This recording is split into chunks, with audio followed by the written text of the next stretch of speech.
Test 1 2 3. Test 1 2. Live from Jack Armstrong Stadium, Blankenship Field. Wildcat football coming up in 30 minutes. Wildcat football in 30 minutes. David Clary, Alex Myers, Mike Sheehan, along with Mark and Shauna Hayes and our camera crew will be here all night long, bringing it all the action to you. Of course, you can listen on 92.7 FM on prepradio.com, and you can listen and watch on youtube.com by searching for Prep Radio Oak Ridge, PREP Radio Oak Ridge. We hope to be able to bring you guys the games throughout the playoffs, but we remind you it costs us additional money, real money, to do this in the playoffs, to be able to provide you this stream. So if you live far away, if you know people that do, we encourage you to help us get in contact with David Clary. We'll read that information once the broadcast begins. For now, we're going to go ahead and send it over to Ms. Teresa Seals, who's got senior night broadcast.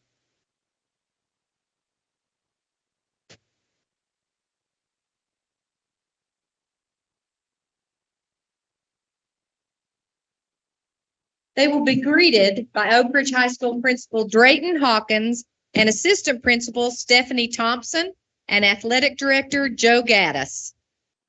Joining them on the field is head coach Derek Rang to recognize the 2023 Oak Ridge High School Football Senior Wildcats. We'd like to begin with John Adams, who is escorted by Amy Hills and Tom Hills. Elijah Bradley, escorted by Manda Bradley and Bernie Bradley. Jesse Burgess, who's escorted by Wayne Burgess and Shannon Burgess. Bryce Davis is escorted by Denise and Cedric Davis. Storsey is escorted by Michelle Lewis. Jarvis Dozier is escorted by Jarvis Johnson.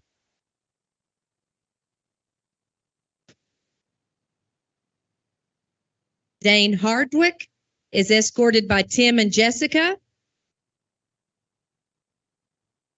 Brandon Hayward is escorted by Jocelyn Hayward Tharp.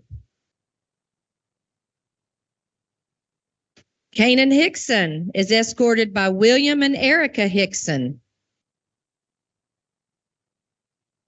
Elijah Israel is escorted by Angie Israel and Jeremy Israel. David Jenkins III is escorted by Kim Talley and David Jenkins. William McConaughey is escorted by Michael McConaughey. Israel Mitchell is escorted by Camilla Mitchell and Stefan Mitchell. Hayden and Lane Melcody are escorted by Lee and Amy Melcody. LaShawn Knowles is escorted by Tanya Smith. Almani Rimbert is escorted by Alfonso Rimbert. And Sydney Stokes is escorted by Catherine Pinkard and Corey Stokes. We'd like to thank this 2023 team, and we wish them continued success. Let's give them a round of applause, the whole team.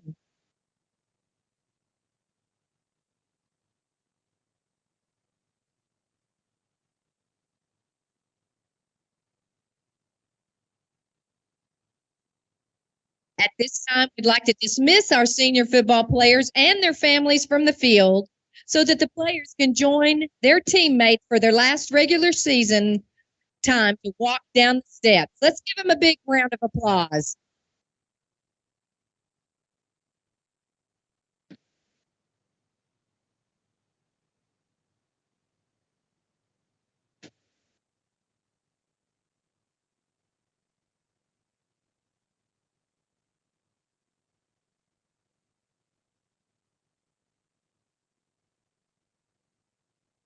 We'd like to continue senior night recognition as the Oak Ridge High School senior cheerleaders and the dance team take the field. The Wildcat cheerleaders will be greeted by head coach Zephanie Dykes, along with Mr. Hawkins, Miss Thompson, and Coach Gaddis.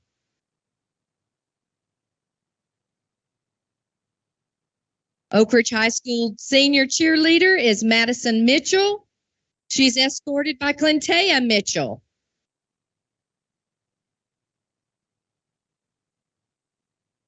And we also want to invite you to join us as we recognize the Oak Ridge High School senior dance cats. They will be greeted by their coaches, Pam Reedy and Rennie Anderson, along with our administrators. Tiana Taylor, escorted by Brandy and Brantley Taylor.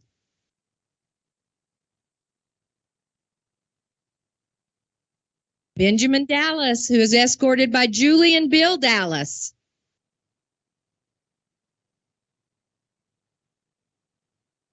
Catherine Fellers, who's escorted by Shelley and Mike Fellers. Sierra Griffith, who's escorted by Tracy and Marty Griffith. Sophie Sluss, who is escorted by Stephanie and Clifton Sluss. Jacqueline Turpin, who's escorted by Rebecca and Lee Turpin. Bella Underwood, who is escorted by Amanda and Jeremy Underwood.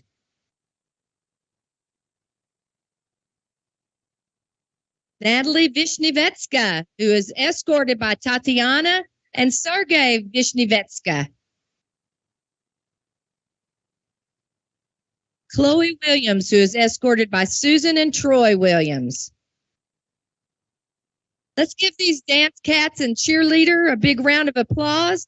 We thank them for their many hours spent to encourage and promote spirit and enthusiasm for the fans and the players.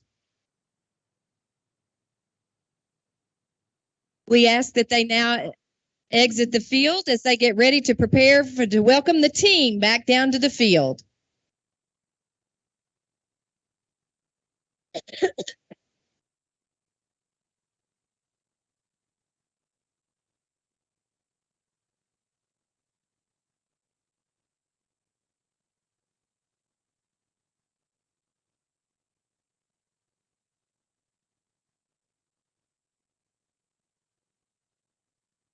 Ladies and gentlemen, we now welcome to the field the 2023 Oak Ridge High School Band seniors, along with their family members. Joining these seniors on the field are Oak Ridge High School Band directors Michael Spurko and Sean Rutherford. Mr. Hawkins, Ms. Thompson, and Coach Gaddis will greet them on the field.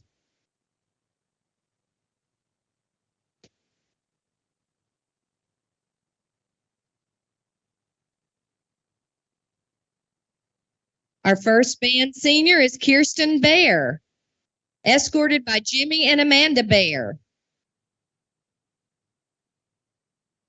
Matthew Belt, escorted by Andrea and Greg Belt.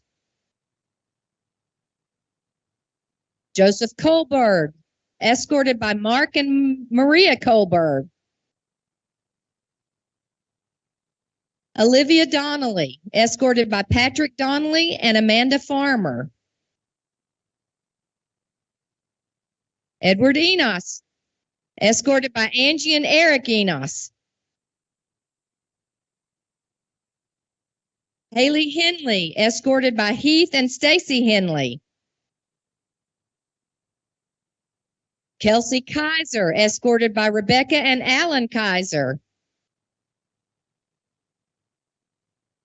Justin Krogel, escorted by Jaron and Julianne Krogel. Lee Moulton, escorted by Kai and Bruce Moulton. Morgan Payne, escorted by Trent and Kiva Payne. Sarah Peplow, escorted by Melissa and Douglas Peplow. Isaac Rogers, escorted by Matthew Rogers and Katie Stewart. Elena Russell, escorted by Jen and Jean Russell. Landon Sylvie, escorted by David and Letitia Hickey. Jeremiah Williams, escorted by Mary and Gerald Williams. And Natalie Williamson, escorted by Alicia and Jared Williamson. Let's give these seniors a big hand.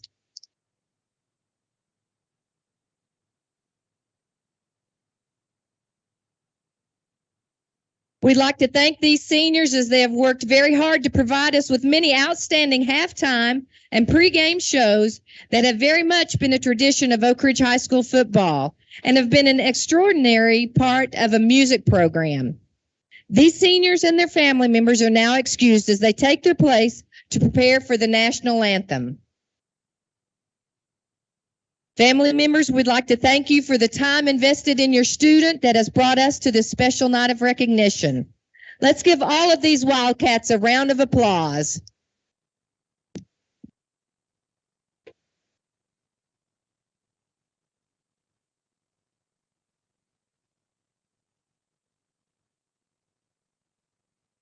Speaking to the head coach of the Wildcats, Coach Derek Ring. Coach, it is a Thursday night. Obviously, you have to change your routine as you get ready for Campbell County. I guess you just kind of, what do you do differently? I think a Thursday game later in the season is actually a positive, and I'll tell you why. Monday, the JV season, freshman season's over. So Monday, we have a normal practice. Tuesday, we have a normal practice. Wednesday, we have our run through, and then Thursday, we play the game. If this would have been a Friday game, we would have had a practice Monday, practice Tuesday, practice Wednesday, run through Thursday. So I think when you play a Thursday game now, we've played games. I think it's actually a benefit because what it allows us to do, allows that Tuesday practice to be urgent. And then obviously when you play the game on Friday, you kind of have that flex day of, do you want to watch film, or if somebody gets banged up, they have an extra day to recover, blah, blah, blah. So I think, playing on Thursdays not a big deal, David. I think our kids have prepared really well for this football game. And I think at this point of the year, it's actually a positive. Let's talk about our opponent tonight, the Campbell County Cougars. This will be like the 38th time we've played them all time. We've only lost to them one time ever in the history of the program. So traditionally, we have had our way against them. But as you said on our show Wednesday, since Justin and Matt Price have been up there at Campbell County, they've been very competitive. They've played us tough. We've managed to win almost every ball game, but they have not been the 60-0 blowouts they have been in the past, and I wouldn't expect that tonight. No, I mean, that's kind of what we talked about the show Wednesday. Was traditionally this game would have been, hey, is it going to be, how does Oak Ridge not score enough to embarrass somebody? The talent Oak Ridge had versus the shape their program was in. Obviously, Matt and Justin Price done a phenomenal job up there, just kind of building that program to where they're super competitive. They're obviously in the playoffs every year, which is kind of unheard of for them in the past. And they've had a lot of big wins. And like you said, they beat Oak Ridge before, I think early on in their tenure. So obviously, our kids got to be ready to go. And one thing they do, it's kind of been unique for them. They've always wanted to throw the ball 35, 40, 40 times, 50 times a game. The end of this year, David, they've been running the ball more. That they feel good about their offensive line. Got some big, fit kids on the offensive line. Running back runs really hard. The quarterback can run.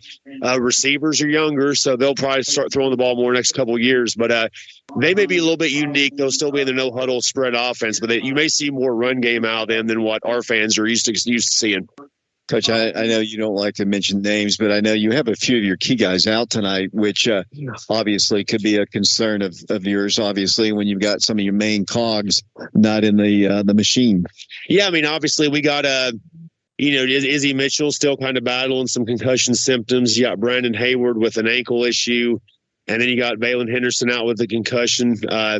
So those are some guys in the back end that will not be dressed. But then, guys got to step up. And that's one thing, David, we've been emphasizing all week, just kind of having a next man up mentality. And, see guys, we feel good about some guys we have in the back end that hopefully can step up tonight. And this will be good evaluation because, we expect some of the players to be back definitely for the playoff run. So this will be a good evaluation to see where we're at there and see some sophomore potential players step up there and get some reps in the back end. And, I think offensively we still have some, key pieces back playing this game, which we should be okay. Great news, East Tennessee. Oak Ridge native and physical therapist Donnie Sharp has brought his hands-on approach to physical therapy to a new location in Oak Ridge. East Tennessee Spine and Sport is now open at 142 Fairbanks Road in Oak Ridge. Donnie's postdoctorate education in the treatment of neck pain, back pain, and many other orthopedic issues will address your specific needs in a kind and caring manner. Call East Tennessee Spine and Sport today for your evaluation. 888-5431 and go Wildcats. Oak Ridgers know that when you're looking for residential or commercial property, Betsy Coleman Realty has that special touch and ability to know exactly what you're looking for. With over 25 years of experience, she doesn't just sell houses in Oak Ridge. She's an Oak Ridger.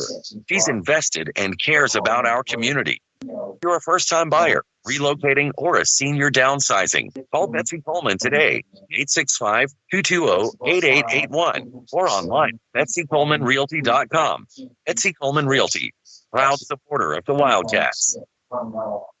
You should be comfortable at home. You also should be able to breathe easy and relax and not have to pay a dime more than necessary for that privilege. That's the mission that drives us to work hard every day at Cook's Comfort Systems. We provide top-notch installation of heating and air, plus heat pump, air conditioning repair, and air quality services to families and businesses throughout the Oak Ridge and Knoxville area. As a family-owned and operated company, we pride ourselves on our honesty, integrity, and quality of workmanship. We are totally committed to your comfort. Call Cook's Comfort Systems today at 865-248-5001. Cook's Comfort Systems, your best choice for comfort. Hello, Wildcat Nation. OBGYN Associates of Oak Ridge is ready to take care of your healthcare needs for women of all ages, 13 and above. We specialize in gynecological, family planning, wellness care, prenatal care, and pregnancy-related issues. We welcome Coach Rang to Oak Ridge and introduce you to our new team members, Dr. Michael Domina and Dr. Ryan Williams. They are joined by Dr. Antwilin Sanses, Dr. Catherine Hayes, and Dr. Michelle Tate. To round out our team, we are joined by nurse practitioner Regina Dill, Liz Trabalka, and physician assistant Angie Adkison. These trained and board-certified professionals are ready to assist with your healthcare needs. Please call 865-483-7415 to make an appointment. We offer appointments Monday through Fridays. Conveniently located in Physicians Plaza, which is connected to Methodist Medical Center. We are proud supporters of Oak Ridge High School athletics. Roll Wildcats, roll. Hey folks, this is Sammy Saunders, Senior Benefits Advisor for Madison Insurance Group. If Medicare is right around the corner for you or someone you know, you'll want to call for one of our licensed agents. Signing up for Medicare can be confusing and come with the questions. We can make the transition seamless, and we will review all your options available to you. If you already have Medicare, we may be able to help you lower your overall expenses. All it takes to find out is a no-obligation review. At Madison Insurance Group, our team of senior benefits advisors is ready to help. Just call 865-425-7300. Your future is our focus at Madison Insurance Group. For personal, professional, and affordable accounting services, call Tracy Larrabee, CPA. Tracy's a 1978 graduate of Oak Ridge High School and can help with business, individual, estate, interest, tax accounting services, payroll processes for businesses, small business bookkeeping, tax planning, plus management advocacy services. Call Tracy Larrabee, CPA, 425-7736, or stop by 683 Emory Valley Road, Suite B. Tracy Larrabee, CPA. Now back to the Fox Insurance Group broadcast of Oak Ridge Wildcat football. I ask you this every week. I'm not going to change it now. What we have to do to win tonight? Well, I think, one thing we talked about as far as, goals that we have to do, I'll start with defense. I think defensively, it's kind of the same goal as last week. Just try to get Campbell County off the field. I mean, we had some situations last week where City was able to drive the ball, chew up clock. We just want to get Campbell County off the field quickly and efficiently. And I think offensively, the goal is, start out faster on offense. We've some games have been on fire. Every drive we score in the first half, whatever. And then some games, kind of like Lenore City, it's like we have a drive. We look like we have no clue what we're doing out there. That results in a punt. So, what we want on offense is to come out, we'll play the game. Let's see if we can get 3 to 4 first half possessions and put up 21 points at halftime. Because really, David, when it comes down to it, if you look at our stats, we've kind of been more of a second half team this year. And the stats prove that versus point differential and everything. But we just want to start out better tonight. Coach, it is tonight. You'll be losing a great senior class. But obviously, hopefully, 6 more games total in the season with these guys. Senior night's always an emotional night, especially with those guys. Well, it is. We got 16 of them. One of them have been players. They've played as freshmen, juniors, and maybe they have like Oman, who went to Robertsville to be here, come back to Oak Ridge. So, you hate it, obviously, because great group. For me, I plan on being here for a long time. So you have that first senior class, and probably get choked up watching them walk out there, just knowing how they've been good to me and all the adversity this senior group's gone through. They've, 3 coaches in 3 years, and everybody kind of. There's been some guys, whatever, not play or maybe, transfer or whatever. And this group's just kind of stuck together and wanted to go out with a bang. And, heck, they've been, as high as 4 or 5 in the AP.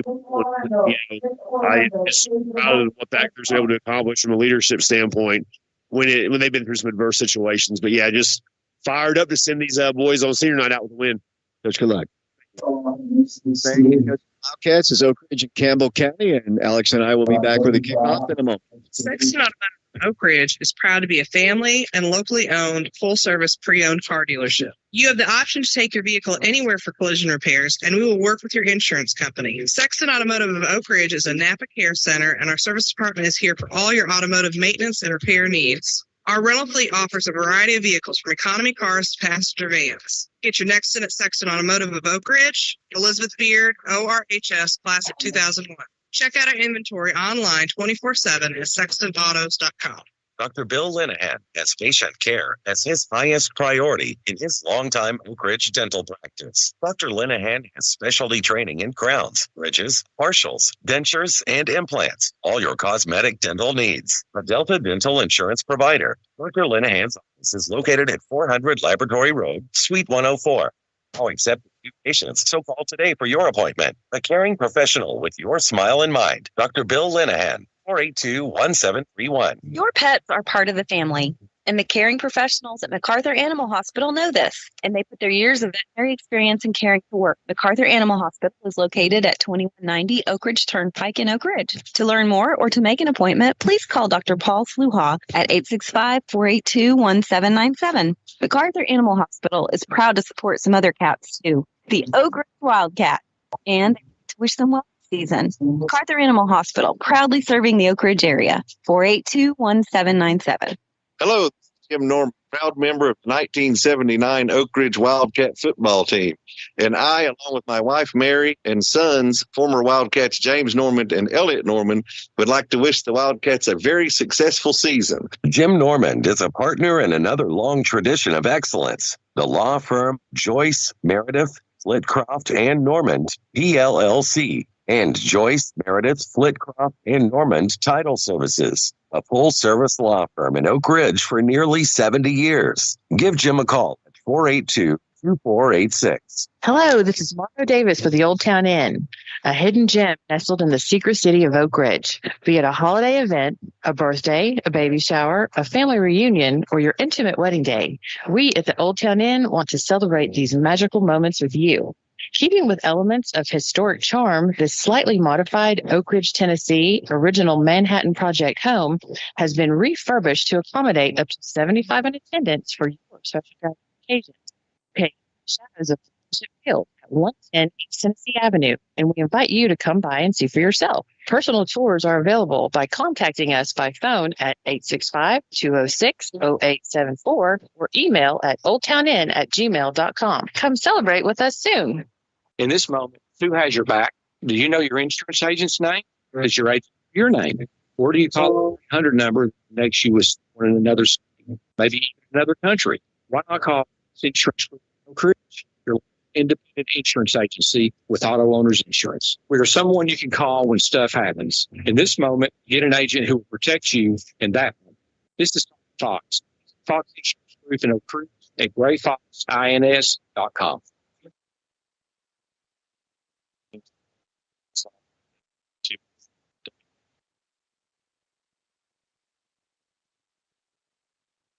Test. Test.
And welcome to Blankenship Field once again as the Wildcats of Oak Ridge close out their regular season with the Campbell County Cougars on what was senior night. We hope if you enjoyed an opportunity to watch the senior night presentation on our YouTube channel as the Wildcat captains are about to come to the center of the field.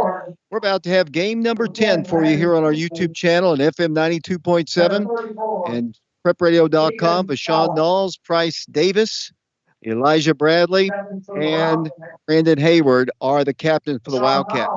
Alex Myers about to join us here. Alex, looking forward to an exciting ball game. I certainly am. It's the last game of the season. Obviously, Oak Ridge with the comfortability, the comfort factor rather that they locked up home field advantage for the first couple of rounds, and they locked up the region title last week. But certainly, anytime you get a chance to come down those 72 steps, and anytime you strap it up on Blankenship Field, it means something, and it certainly does tonight, particularly for this group of seniors. I'm going to run down the starting lineups for tonight's ball game. The Wildcats starting on defense will be Elijah Bradley. He'll play defensive end. Other defensive end is Dane Hartwick. The tackle is Hayden Malcody. Outside linebackers, Vashawn Knowles, Bryce Dorsey, and Junior Adams. The jag position is Price Davis. Quarterback Will Presley, Tyree Porter, Dallas Fred, Jarrell Jemerson in the secondary for Wildcats. On offense, Elijah Bradley will start at left tackle. The left guard is Jared Bafford. The center is Malachi Bonner. The right guard is Kanan Hickson. The right tackle is Ethan Eubanks. The quarterback, Blaine Stansberry. The running back, DeJavis Dozier. Jarrell Jemerson is a wide receiver. Will Presley, Almani Rimbert, and Bashawn Knowles, the other starters on the offense for the Oak Ridge Wildcats. Oak Ridge tries to win their 8th ball game. We know we're at home in the playoffs next week, starting at 7 o'clock against either Ray County or East Hamilton. That's when it all gets interesting, Alex Myers. Yes, sir. And both of those schools got different amounts and lengths of history, certainly, but both of those have a history with Oak Ridge in the playoffs. And so both of them known to be tough outs, no matter what their records are. So, to me, a game like this, especially when you're heavily favored, it's all about how do you handle the momentum as you go into the playoffs. How do you handle this moment? How do you handle the expectations?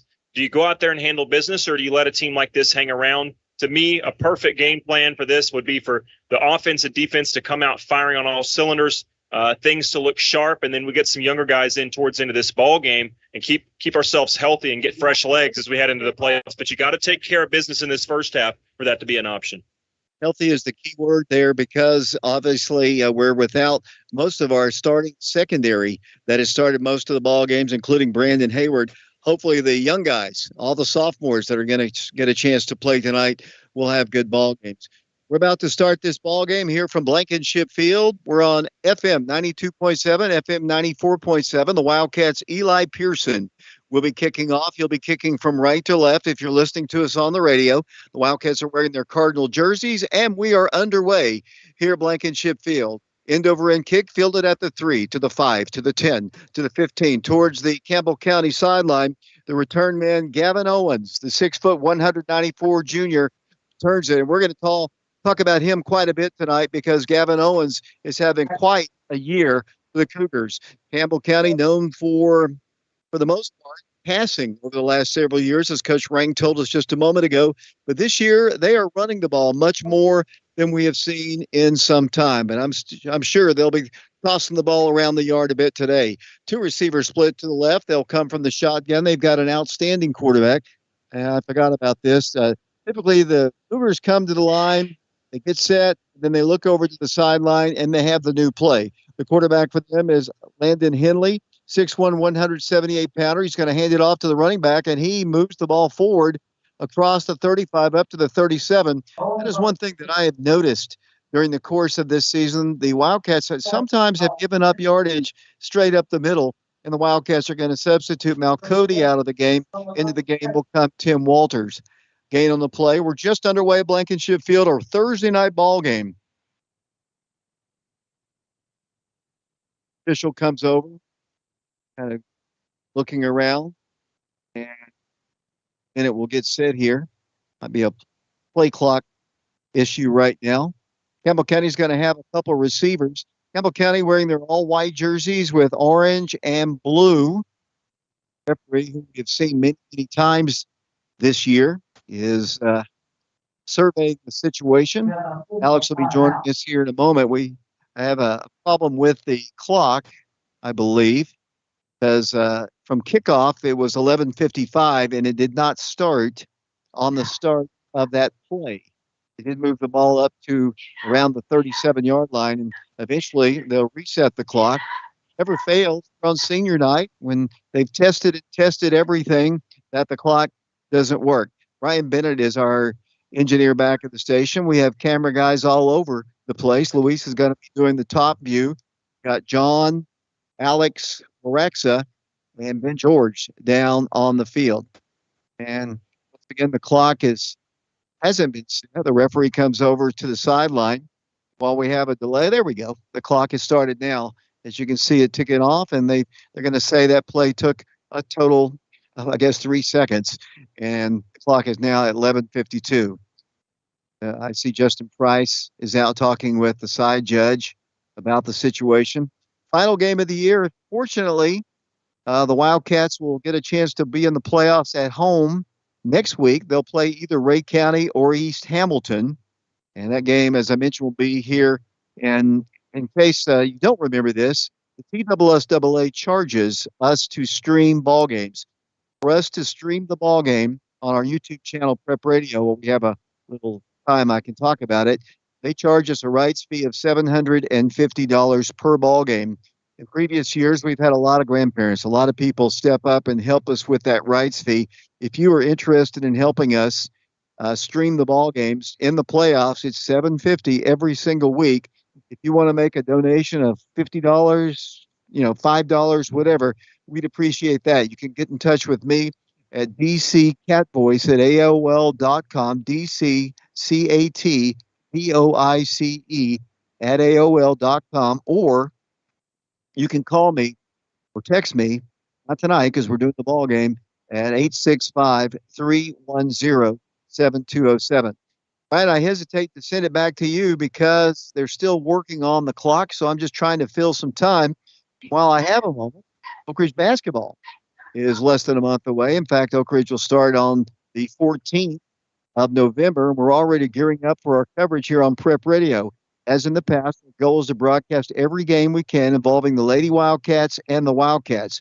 We are currently looking for advertising sponsors and individual game sponsors. Individual game sponsors can be businesses, parents, grandparents, and just fans of these young athletes. We are a not-for-profit group, and our goal is just to continue the community service which began with WATO back in 1948. We would love to stream every ball game, broadcast as many as we can on the radio, and continue our coaches show on the internet, channel 15. If you would like to help us, please contact me, David Clary, same number as the stream, dccatvoice@aol.com, or call me at 865-310-7207. Oak Ridge opens up their season against Grace on Tuesday, November the 14th at the Wildcat Arena. Please help us get these games on the air. Thank you very much for your continuing support of Oak Ridge Sports. Hey, it looks like we're about to have some football as the clock is moving. And here comes Campbell County to the line once again from the 37. Alex, the Wildcats, a little bit of a delay getting underway, a clock issue.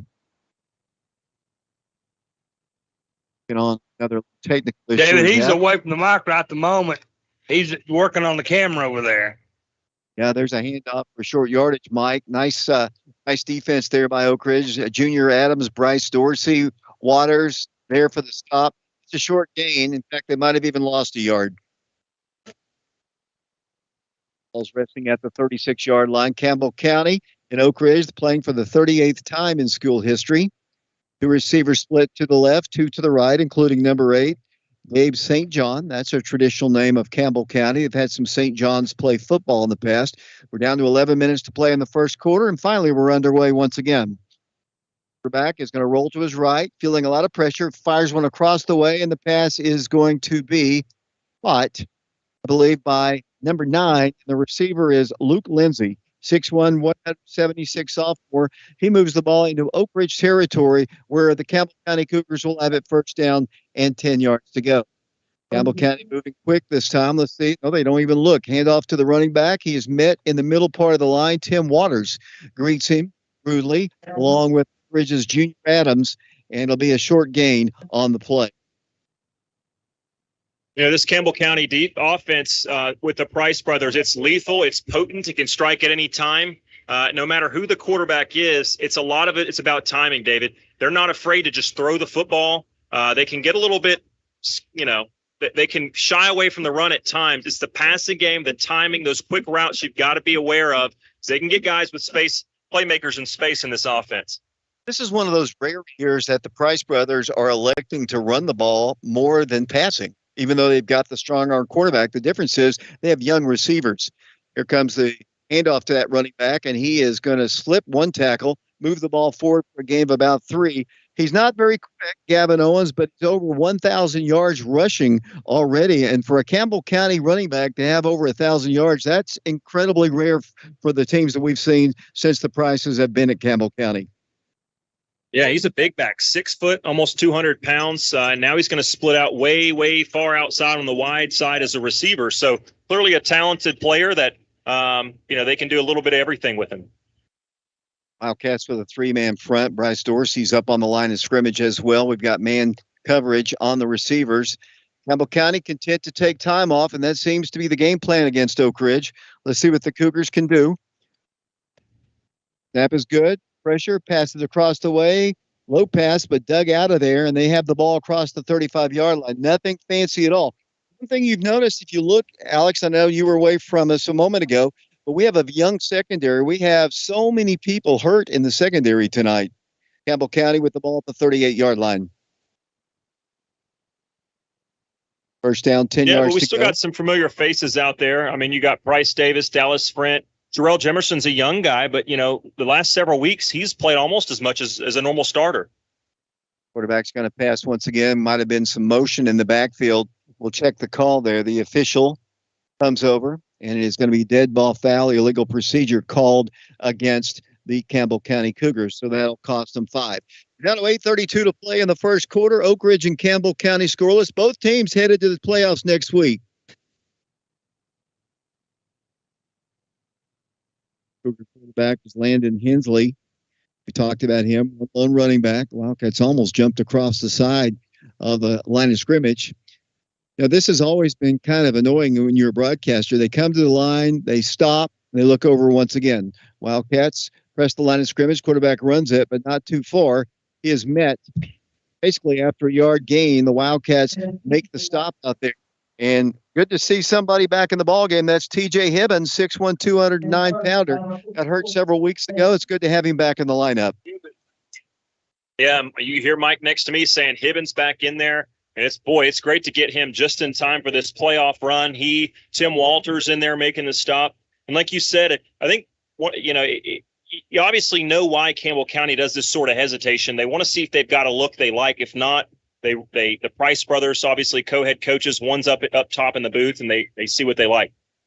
From the 43-yard line, quarterback eludes a sack, goes down with a long pass down the field, and the pass is incomplete. Wildcats had Dallas Frent defending along with Price Davis. The intended receiver was Gabe St. John, 5'9", 136-pounder, and the pass is incomplete.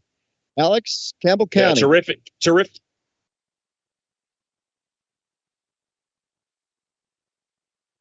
It was a terrific effort there by Dallas Frent, Dave. Sorry to interrupt you. He actually hit the guy in the hands. Dallas was a little beat on the play, but he didn't give up. He fought through it. And he kind of put a little of a swim move in there at the last second to help bat that ball away. And like you called him a strong arm quarterback a moment ago, but boy, Landon Hensley, he showed off that arm that time. He threw it about 45 yards down the field. Last year, he had just an incredible yardage numbers for the Campbell County Cougars. This year, as we said, not as many receivers. 3rd and 14, he's going to pass again. Back to pass, fires a pass. It's broken up. At the 34-yard line, the Wildcats, good defense there, and it's 4th down facing the Campbell County Cougars. And it's decision time for Justin and Matt Price. Well, it would be, but there's a flag down. It was a great play by Price Davis coming in there initially, then Dallas Frent in there again to help break that one up. There was a flag thrown back.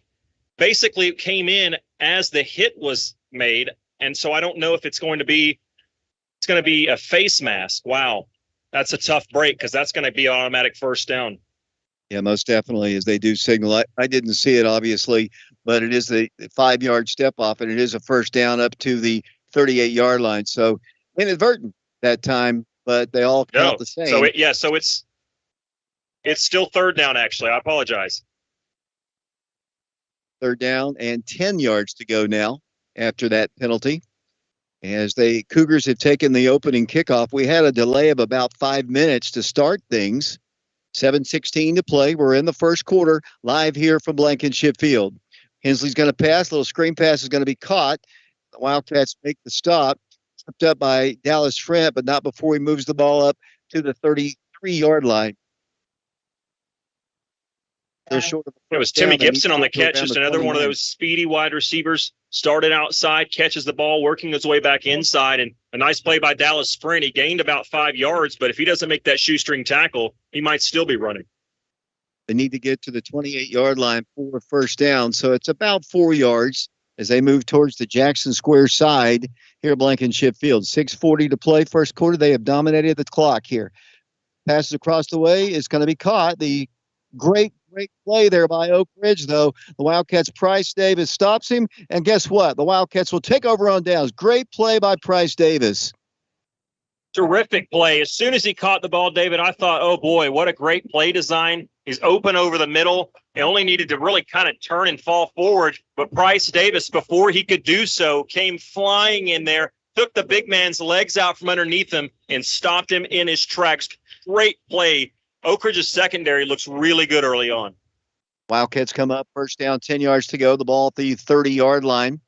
Wildcats with a man in motion. That's Jemerson. It's going to be a handoff left side. That's Dozier. Dozier moves the ball forward, breaks the tackle, and busts across the 40 up to the 43-yard line before he's finally tackled by the Campbell County Cougars' Luke Lindsay. But that's a 10 Bank of Oak Ridge first down.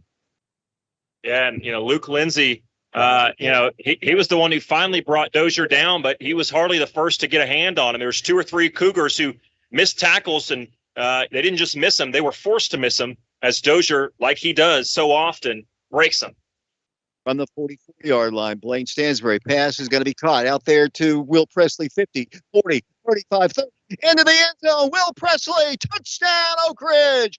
Will Presley takes it down the Campbell County sideline with 5 minutes and 59 seconds to play in the first quarter, and Oak Ridge leads it 6-0 on the class of 1989 touchdown by Will Presley.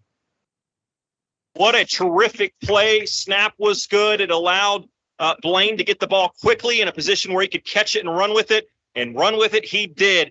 Coaches, you might not see that as a fan right immediately, but if you go back and watch this tape, and I know the coaches will recognize it, Jarrell Jemerson with a terrific block on the edge sprung him.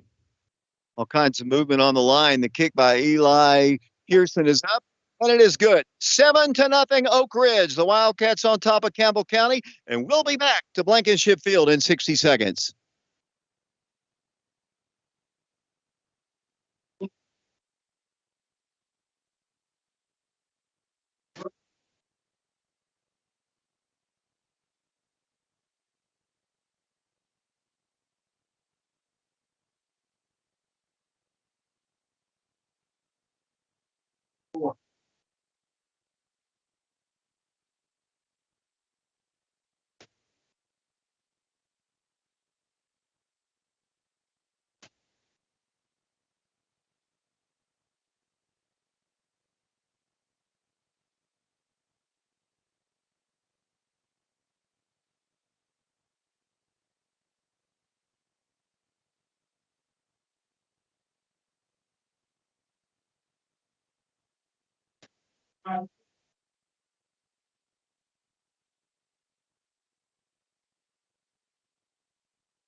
Campbell County fumbles the kickoff, but then he picks it up and runs with it, and he going to run down the sideline. I don't think he went out of bounds. He's going to take it all the way down to the 20-yard line, to the 15, to the 10, to the 5, into the end zone. That's a touchdown for Campbell County. The Cougars take it all the way down the field. The Wildcats evidently either just relaxed, he fumbled it, and then everyone seemed to get out of their lanes, and he just sprinted down the sideline, and the Cougars, just like that, are on the board with a touchdown. They are, and that's how a team like this can stay with Oak Ridge. You've got to make plays maybe where you're not expected to. Kicking game can be one, and I tell you, fumble, you love to see a fumble when you're kicking the ball, whether it's a punt or a kick, but sometimes it can be the worst thing to happen. Guys get out of their lane. They start looking at the ball instead of paying attention to where they're supposed to be running. They broke containment that time. A great return gives them 6. And we are tied, 7-7 the score, 5:39 to play in the first quarter from Blankenship Field. We'll send it back to Brian once again. We'll be back to Blankenship Field in 60 seconds.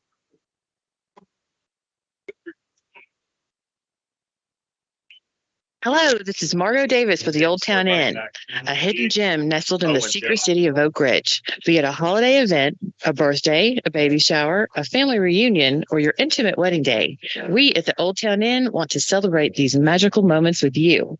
Keeping with elements of historic charm, this slightly modified Oak Ridge, Tennessee original Manhattan Project home has been refurbished to accommodate up to 75 in attendance for your special gathering occasion. We're located in the shadows of Blankenship Field at 110 East Tennessee Avenue, and we invite you to come by and see for yourself. Personal tours are available by contacting us by phone at 865-206-0874 or email at oldtowninn@gmail.com. Come celebrate with us soon.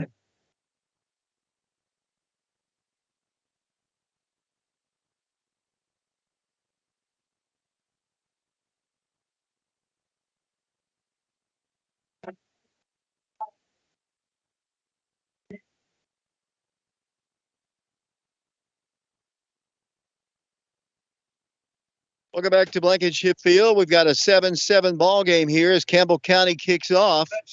Here it is, little pooch kip squibbed and recovered by the Wildcats. I don't know if that was an intentional onside kick, but it is recovered by Junior Adams, and the Wildcats will have great field position. First down, 10 yards to go. Yeah, Dave, it's almost a worst turn of events there. You give up a guy muffs the ball on one end, then takes it back to the house, and then on the ensuing kickoff, you muff it, fumble it, but thankfully, I'm grateful the Wildcats were able to get back on that one. Empty backfield for the Wildcats to start this drive. Blaine Stansbury at quarterback. The ball is at the 43-yard line of the Wildcats, 1st and 10. Blaine will pass. His pass is going to be caught again by Will Presley across midfield. Penbank of Oak Ridge first down to the Campbell County 38-yard line, 1st and 10. Will Presley, great friends with Blaine Stansbury, and they connect once again. Yeah, it's starting to look like this is a game where Will Presley knows he's the fastest guy on the field, and I don't know that I've seen Presley look more confident in warm-ups as he has all year tonight, and certainly he's backed that up with play tonight. I wouldn't be surprised to see him try to get another one here, maybe in the first half. I mean, he really looks like he's confident in his game right now. Almani Rembert is a receiver split to the left side. They're going to throw once again. That pass, miscommunication between Blaine and Will Presley, but there is a flag down on the play. We'll have an opportunity coming into this ball game, Alex. Blaine has thrown for 1,839 yards this season. That's 4th on the all-time single season list. He's already passed Connor Goldmeyer tonight for 3rd on the list, and he's just a little bit over 100 to tie Johnny Stewart for number 2 on the singles season list. They're going to call it offensive pass interference against Oak Ridge. Can I get a guess? And that's the right call. Will Presley just kind of turned the wrong way on that comeback route, or at least the wrong way for where the ball was thrown. And because of that, he's kind of was a great defensive play. I don't think it was intentional, but he kind of ran right into the defender who was trying to make a break on it to intercept it. Can I take a guess on who that number 1 spot belongs to? Go right ahead. I'm going to say Mitchell Gibbons.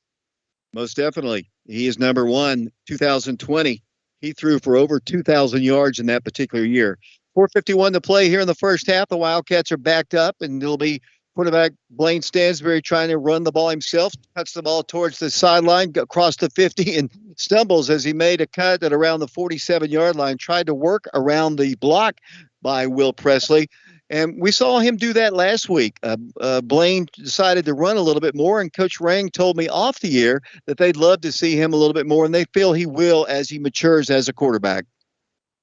Well, definitely. And as we get closer to, I don't want to say there's never meaningless football, but more meaningful football in the playoffs, I expect to see him keep that a little bit more. And I love that. In this game, it only gets you 5 yards, but what that does is that puts stuff on film for next week, the week after, potentially. Guys got to respect it. Here comes a pass. Is going to be caught incomplete. It was a pass intended for Jemerson. The Wildcats are without the services of Brandon Hayward tonight. He, sprained his ankle and unable to play. They want to get him ready for playoff time. So the Wildcats have some young guys. We've seen Jemerson a little bit more on the defensive side of things, but getting a chance to be a receiver tonight. They need to start looking back to Almonte Rimper. He's been quiet the last several days. As Stansbury from the 49 is going to drop straight back to pass. Looks like he was trying to set up a screen, and he looks, and he is going to still look, and there's a flag down on the play, and we're going to have to see. The blame was kind of going everywhere. Coach Rang comes out on the field to make sure he's okay, and the official's going to say dead ball foul, personal foul, face mask against the Campbell County Cougars. Yeah, and that will be of the 15-yard variety, as Mike Sheehan advises. And I think Coach Rang wasn't necessarily going out there to check on him. I think he was going out there to instruct him. He saw something that Blaine should or could have done, and I think he's saying, look the other way or get out of there with it quicker. I think Coach wants him to probably to either toss that or take off a little quicker and avoid that contact when you don't have to. Because, again, this is a team that, as good as Blaine has been, they don't really have a veteran option behind him. And so you've got to try to make those hits that you take meaningful. And, I don't know. Just my opinion. You got to be careful. Run the 36-yard line, first down, 10 yards to go. A 10 bank of Oak Ridge first down after the penalty. Stansbury back to pass. Fires a pass. It's going to be complete to Almonte Rimper. And what I was going to say a moment ago, Almonte's been kind of absent the last couple of weeks. I know teams have kind of seen that number 3, what he can do, and he hasn't been the prime target that we saw during the middle part of the season. And that's what's so great about getting Will Presley more involved early in this game and really the last few weeks is that's going to start to take that pressure off of Almonte. A, he doesn't feel like he has to do so much, but B, the defense can't just double team him and focus on him. They've got to respect other guys. Here's the pitch on the left side, running the ball this time for not much, up to around the 24-yard line was Price Davis. Price is playing with a little bit of a broken bone in one of his ankles. It's just a stress fracture, but those are painful, and the doctors have told him he can play up to his pain tolerance, and he carries the ball there. Dozier not getting many carries here to start the ball game. Are you surprised? No. Yeah, I am a little bit, but I think it's interesting that almost every run we've seen outside of Stansbury keeping himself has gone to the left side. Here's one to the left again. That's Blaine running the ball across the 20 up to around the 17-yard line before he's tackled at that stage by Campbell County's number 34, Keegan Cowan, 5'11", 205-pound junior, as the Wildcats come to the line once again. That's pretty amazing. I didn't realize that about Price. I knew he had been nicked up a little bit and banged and beaten up, but I didn't realize he was playing with a stress fracture. You got to tip your hat to a guy that's willing to go out there and lay it on the line in pain. From the 18-yard line, man comes in motion. Here comes Dozier trying to move the ball, spins out of a tackle. He moves the ball to the 15. That is just your prototypical DeJavis Dozier run. He was met in the backfield. Looks like he had no place to go at all. Just spun forward and moves the ball and all the way down. And the Wildcats, another fine gain. And another run to the left. They have seen something on tape. I don't know if they think it's just their left side of their offensive line has been dominant, or if that left side or the defense's right side, maybe they think they've got an extra advantage. Something's going on there, and they've seen something. Here comes Stansbury bringing Once again, it's going to be a quick pass to Jarvis. He is wide open, 10, outside of block, into the end zone. Touchdown, Oak Ridge. The Jarvis Dozier, just the sea parted like the Red Sea. He was able to take it in for another touchdown, sponsored by the class of 1989. And the Wildcats retake the lead 13-7, 1:41 to play here in the first quarter. The timing for Oak Ridge in the passing game has really, really been impressive. They've had a couple misses, but I look back just earlier in that drive, that throwback to Rimbert. Blaine Stansberry releases the ball while he's still going forward. Then he breaks, comes back. The ball's right on him when he turns around. That time, all about timing. The defense saw it coming, but they couldn't get there quick enough. Beautiful play. Eli Pearson's kick is on its way. It's good. 14-7 Wildcats. 1:41 to play first quarter. We'll send it back to Brian. We'll be back for another kickoff in 60 seconds.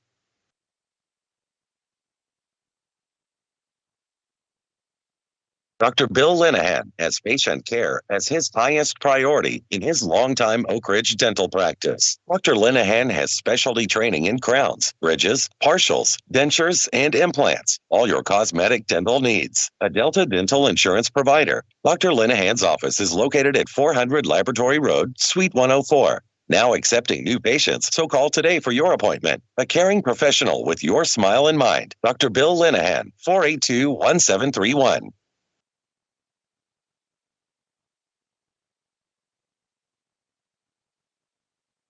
This is Coach Saunders, and you're listening to Wildcat Sports on FM 92.7 WIJV and PrepRadio.com.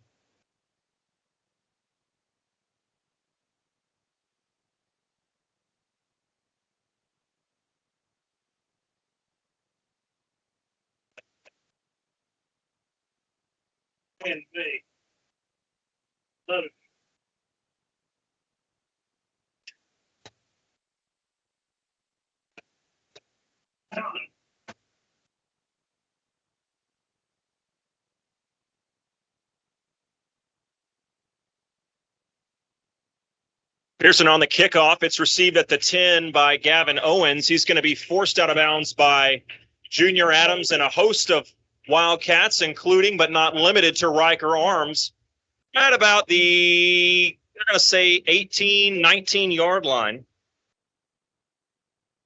So, Mike, the Wildcats will take over, or excuse me, the Cougars will take over, trailing 14-7 to Oak Ridge with 1:37 to go. Oak Ridge, you like your spot you're in right now? Yeah, I like the way the offense is really integrating. We got to continue to put pressure on them defensively. And they got a spread offense that we haven't seen tonight right now, Alec. Again, the Wildcats starting this defensive possession at the Cougar 19. That's where Campbell County has it. From the shotgun, an empty backfield is Hensley. Hensley looks quickly left. He's got a man out there. That's Owens. Catches it at the 20, across the 25, bullies a couple of defenders, and then he's wrestled out of bounds at the 27-yard line by Mal Cody. So the Wildcats, or the Cougars rather, the nice positive play on first down. They've kind of shot themselves in the foot a little bit offensively with some costly, key, timely penalties. But that time they get a nice play on first down. One running back in the backfield. They're going to fake to him, throw out right. Nice catch across the first down marker. Just enough for it. It was Gabe St. John, who Dave talked about earlier, lined up almost as a stand-up tight end, if you will, just outside the right tackle that time, and he split the seam up the middle. Needed about 4, and he got just about 6. 1st and 10, 1:15 on the clock. It is ticking here in the first quarter. Ball on the 34-yard line for Campbell County. 2 receivers left, 2 to the right, man in the backfield. It's going to be a pass all the way. Lots and lots of time. They're setting up a screen to Owens. Catches it at the 31, across the 35, and that's where he's going to be stopped by Junior Adams. Junior Adams, a sophomore linebacker for the Wildcats, getting more and more playing time, Mike, as we've gone along the season. And another impressive young Wildcat. This is a tremendous sophomore class, and we've seen a lot of these guys play. Yeah, Junior actually got held on that play, still managed to pull away just in time to make that tackle. Brings up 6 down and 9 now for the Cougar. And in this first quarter, winding down very quickly. Second, and they're going to call it 8. Ball on the 36-yard line of Campbell County. 25 seconds and counting in this opening quarter. 8 seconds on the play clock. This could be the final play. They're going to give it up the middle to Owens, and he's going nowhere. Straight to the ground is where he's going as he's wrestled down punched to the ground by who else but senior Vashawn Knowles. They're not going to say he gained a yard. They're going to say he lost one. It'll be 3rd and 9 as we head to the second quarter. 14-7 your score. Oak Ridge in a lead on the final home game of the regular season. It's senior night from Blankenship. We'll be back in 60 seconds. Your husband is pretty handy to have around. He makes the world's best mac and cheese. He's in the Tickle Monster Hall of Fame.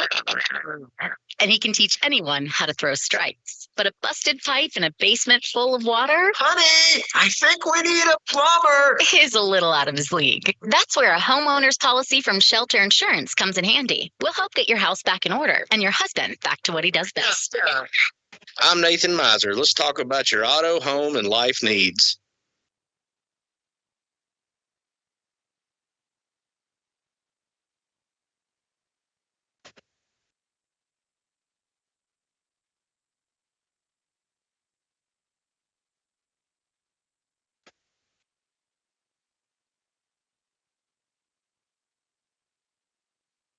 Game go now. We're scoring will. Yeah, they can't guard us. That's not just a play on word. No. Scoring at will and With will and for will and goodwill. That's right. Donate this season. Here we go.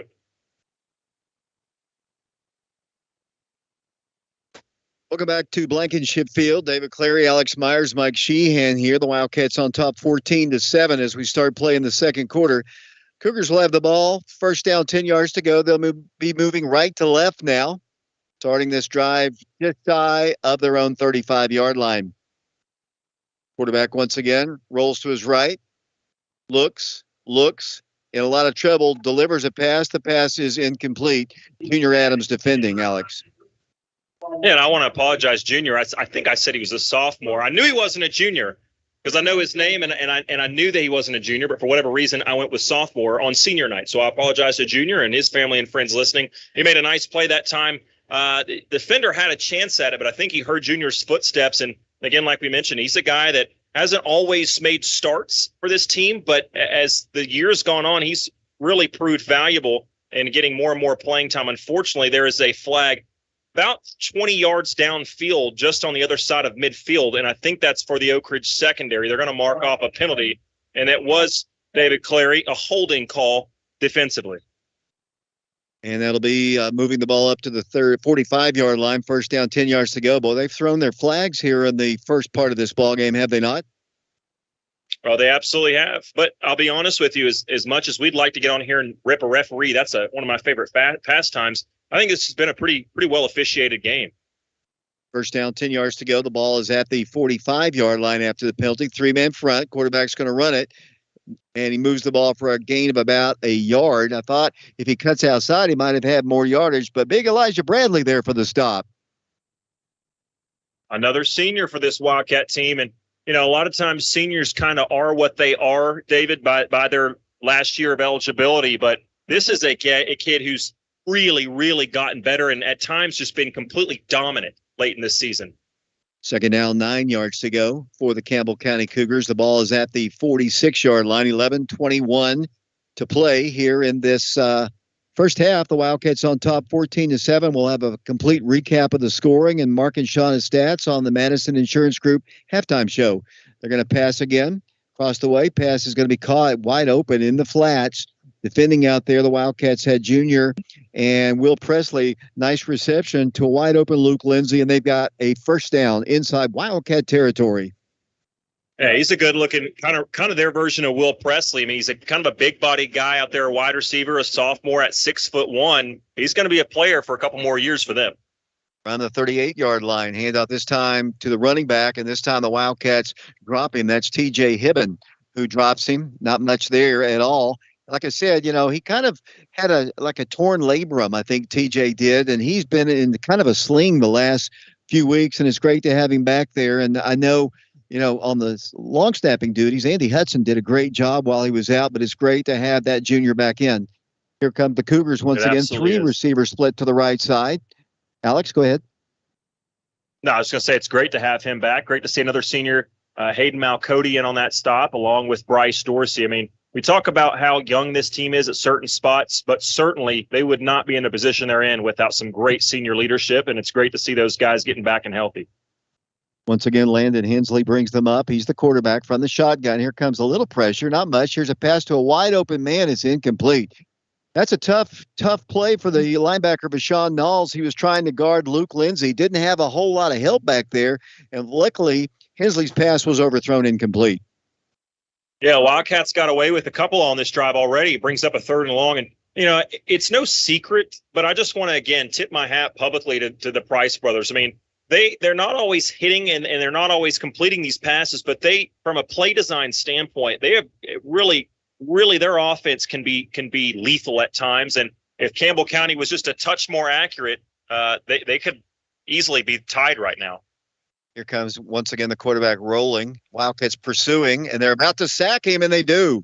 He got some backside pressure. I don't think he ever knew that Elijah Bradley was coming on along with Malik Howard, and they drop him for a loss behind the sticks. It'll be 4th down facing the Campbell County Cougars at the 42-yard line.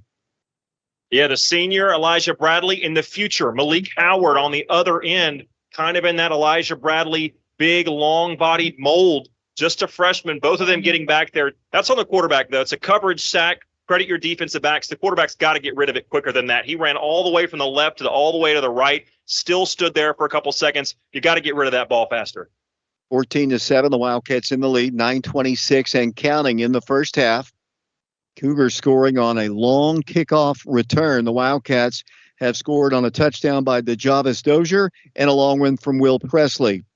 Campbell County's going to call a timeout. Why don't we take it with them, Alex Myers? 9:12 to play first half, 14-7. We'll be back to Blankenship Field on Senior Night 2023 following this 30-second timeout.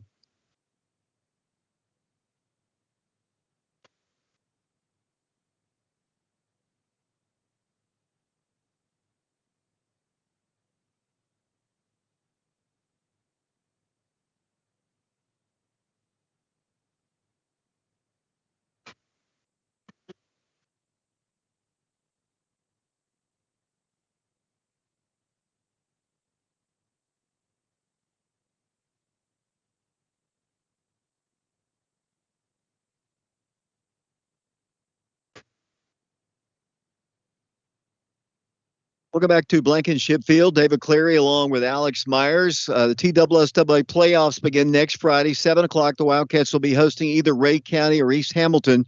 We'll try to check in with the score of that ball game also being played tonight. We will not be able to stream the ball game unless we pay the TSSAA rights fee, which is $750. If you'd like to contribute to us, please contact me at dccatvoice@aol.com, or you can give me a call at 865-310-7207. You can just make a donation, and we just need to get to $750 so we can stream the ball game next week for our out-of-town people. We hope we have a big crowd on hand, but we need to get that streaming to our out-of-state people. 4th down, might have been movement across the line. Quarterback back to pass, feeling a little trouble there. He's going to dump it out of the backfield. Pass is going to be caught, and the Wildcats need to stop him, and they do, just shy of the 1st down at the 31-yard line. That time, Alex, the quarterback did a good job. He did deliver the pass. The Wildcats not getting as much pressure, but the Wildcats will take over on downs. Yeah, and it's bend it, don't break, right? They needed to get about 10 yards, and they got 8, and that's okay. You'd rather them get none, but hey, as long as they don't get 10, your defense gets off the field, and that's what happened right there. Quick scoring update in the second quarter. Ray County and East Hamilton, David, tied 7-7. The Clinton Dragons are involved with this too.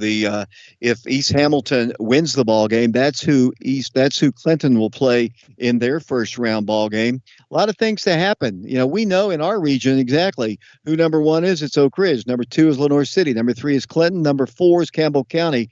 That region is all mixed up.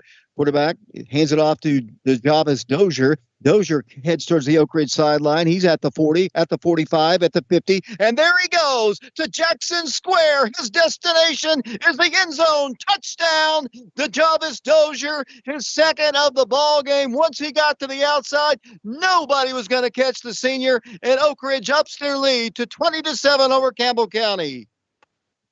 Great run, and boy, oh boy, is it lovely to finally see 22 to Javis Dozier break one. We've seen him get tough yards. We've seen him threaten to break those long runs. Finally, to see him explode out through the hole, down the sideline towards Jackson Square, as you alluded, and to see him show off that top end, that fifth gear, if you will, to show that speed, boy, that was great. I'll tell you, give a shout out to Price Davis. Here is the kick. It's on its way. It's up, and it is good. And the Wildcat lead is 21-7. Go ahead, Mike. Will Presley really made that touchdown. That he put a block on his man that lasted a good 5 seconds. I mean, I've never seen anybody hold a block any better than he did without getting called for holding, and he gave Dozier the opportunity to run for that touchdown. I think James Branson, former member of our crew, head coach at Robertsville for many years, he's out there, and he immediately, that's the first person he went to, Dave, is he looked right at Will Presley and embraced him and talked to him for a moment, and I think he saw what you saw, Mike.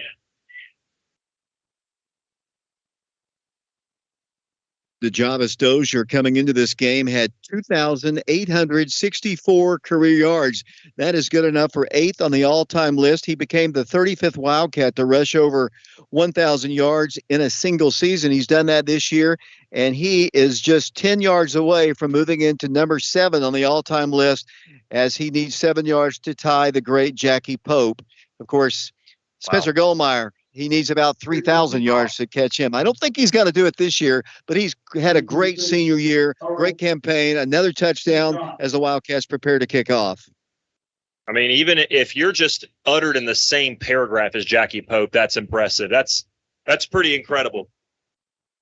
Eli Pearson to kick off. I'll tell you a story about that here in a minute. Here's the kick by the Wildcats, Eli Pearson, and it's going to be Oak Ridge. It's a touchback, and the Wildcats will see Campbell County. At the field earlier today, the Campbell County radio crew and TV crew arrived, and they were early, and they were looking at the little statue plaque outside the steps that kind of features Jackie Pope, and they saw how many yards he'd rushed average in a single season, over 17 yards per carry his senior year, and they were just totally amazed by that. And so are we all these many years later. Unfortunately, Jackie's not with us. 1st and 10, ball is at the 20-yard line. Over 17 yards a carry, Alex. And I got a question after this play. I want to go back to that. 1st down, 10 yards to go from the Campbell County 20. Once again, they're going to pass Hensley and a lot of pressure. He delivers the pass. It's incomplete. That's kind of similar looking to the intentional grounding we saw last week in the ball game against Lenore City, but it's just an incompletion this time, 2nd and 10. Go ahead with your question. Yeah, going back, I think his nephews are two of the biggest supporters of Prep Radio we have, Mike and Jeff Henderson. But, Jackie Pope, the biggest question that offers is how on earth, with that many yards per carry, how does he not have the single season rushing? I mean, I guess back then they were running it so much they were giving it to multiple people. I mean, do you know? I mean, how does he not just own that clearly? Well, he did for many, many years. And I'll come back to that in a second. 2nd down, 10 yards to go. Here comes pressure once again. A little screen pass is going to be caught. Might have been a block in the back, but a great tackle there by Bashan Knowles to stop him actually a yard behind the line of scrimmage. Great recovery by Bashan. Yeah, it was terrific play. He really kind of didn't take the best angle, and I thought he was going to get beat on that play, but he used his athleticism, that length, that quickness, that speed, and just got there. If he was a third of a second late, he's probably got a 1st down. 3rd down, 10 yards to go, the ball at the 20-yard line. They ran the single wing back then, and basically, actually Jackie threw the ball quite a bit his senior year, but they were always so far ahead, too. He came out of the ball games early, and guys like Mason, Howard Dunaback, they got some of those carries late. 3rd down, 10 yards to go. Once again, Campbell County to pass. Here comes the pressure. Pass is going to be caught, and the Wildcats make the stop behind the line of scrimmage. The initial hit was by Price Davis. The finishing blow, Junior Adams, and several other Wildcats. And that's another loss on the play. The Wildcats getting a little pressure against this big Campbell County line. Yeah, and now for the first time, they're going to send the punt unit out. And Oak Ridge is kind of saying, stay away from this ball, stay away from it. They send Price Davis back, but they're going to keep him in, maybe expecting to fake. As well as he's playing, really would love to see them send Will Presley back there and just say, hey, big fella, if you get the ball, just see what you can do with it. Marshall McConaughey's in the ball game now. He's another senior playing on senior night. Here's the punt. It's going to be very, very short, and that's probably why they probably have seen that on film, and they figured, he's not going to punt it very far. Be aware where the ball is. It goes up to around the 38-yard line, and that is where Oak Ridge will take over in Campbell County territory. Very, very short punt. Yeah, incredibly short, dangerous play, but just you can't hear them from up here on that play, but I can certainly see Mike Sheehan, and we can see up here in the broadcast booth where Oak Ridge, their special teams unit, did a great job of communicating pre-snap. And as soon as that ball was kicked, everyone scrambled. There was nobody near, with a chance for let that ball hit them, and then all of a sudden Campbell County could potentially recover a punt. No chance of that at all. Great communication, great discipline on special teams.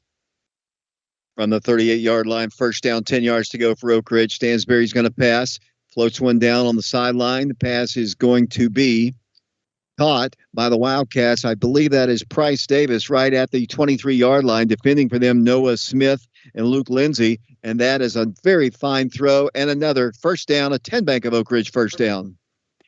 And I want to give a shout out to the line too, because really, Campbell County only has 3 down linemen, but Oak Ridge, really Blaine Stansberry, we know he's talented. We know he can throw on the move, but he really hasn't had to throw on the move very much tonight unless it's been a designed rollout, because this pocket has been totally clean virtually all night. From the 23-yard line, first down, 10 yards to go. The Wildcats up 21-7, 6:08 to play. Blaine throws it off in the flats. He's going to be caught at the 10-yard line. Will Presley slung out of bounds at around the 9. It'll be first and goal, Oak Ridge. Another 10 Bank of Oak Ridge. Elijah Bradley, Jared Bradford, Malachi Bonner, Kanan Hickson, Ethan Eubanks. Those guys you were talking about. Yeah, Kanan Hickson, a senior. He was out there today with his mom and dad. And again, they protect the pocket that time. Stansberry has all day to throw, but he doesn't need it. He gets his drop back, gets the timing right, releases that, and after the ball's already halfway there, Will Presley turns around, and it's right on him, right? So he sticks it on him right when he turns around, and it allows him to do a little something after the catch. And I think earlier in the year, the timing, it wasn't what it is now, and it's great to see it's progressed. Here comes Javis, and he is, it's actually going to be Blaine. He pulled the ball back out, and Blaine hits the line of scrimmage, and that's where he goes down. It'll be second down, goal to go. 5:49 to play. We're in the first half. Oak Ridge on top of Campbell County, 21-7. The Wildcats will either play Ray County or East Hamilton next Friday here at 7 o'clock at Blankenship Field. Bashan Nall comes in. He'll play the tight end position. He'll be in that little slot. Almani Rembert will be drifting out to the left. Jemerson is a receiver along with Price Davis. The Wildcats also have in the ball game DeJavis Dozier. The sophomore quarterback is Blaine Stansberry, 6 foot, 184-pounder. Second down, goal to go. The ball is at the 9-yard line, and Coach Rain wants a timeout. We'll take it with him. 5:16 to play. First half, 21-7 Oak Ridge. We'll be back to Blankenship Field in 30 seconds.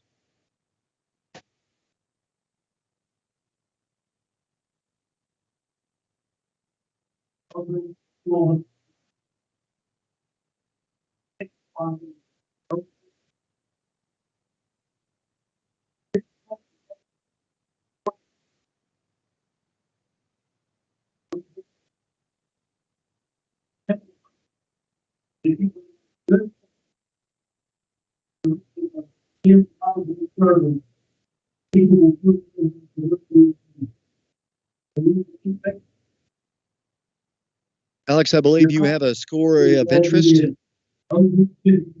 I certainly do. In the second quarter, Ray County leads East Hamilton by a score of 14-7. Here the Wildcats lead at 21-7. The Wildcats have it second down, goal to go at the 9. Here's the pitch to Almani Rembert. 5, 4, 3, 2, 1. Touchdown, Oak Ridge. He had to stretch out every bit of his body, all 5'9" of him, and the Wildcats have a score. Great play by Almani Rembert. We talk so much about his speed, and deservedly so. That time, looked like he put the 22 on. Looked like he'd been learning back in his running back days. He showed the power, the agility, and just kept fighting. And like you said, they finally wrapped his legs up, but it didn't matter. He jumped, heaved himself over and just stretched over that goal line. Tremendous individual effort. Ball is down. Eli Pearson's kick is up, and it is good. 5:05 to play here in the first half. The Wildcats extend their lead to 28-7 over Campbell County, and we'll be back with the Wildcat kickoff in 60 seconds.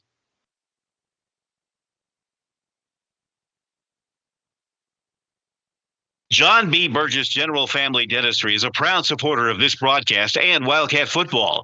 A graduate of Oak Ridge High School in 1980, John was a member of the 1979 state championship Wildcats. He's provided dentistry services to adults and children since 1988, continuing what his father started in 1944. Call 483-1339 to set up an appointment today. And remember, go Wildcats. This is Mitchell Gibbons, and you're listening to Wildcat Sports on FM 92.7 WIJV and prepradio.com.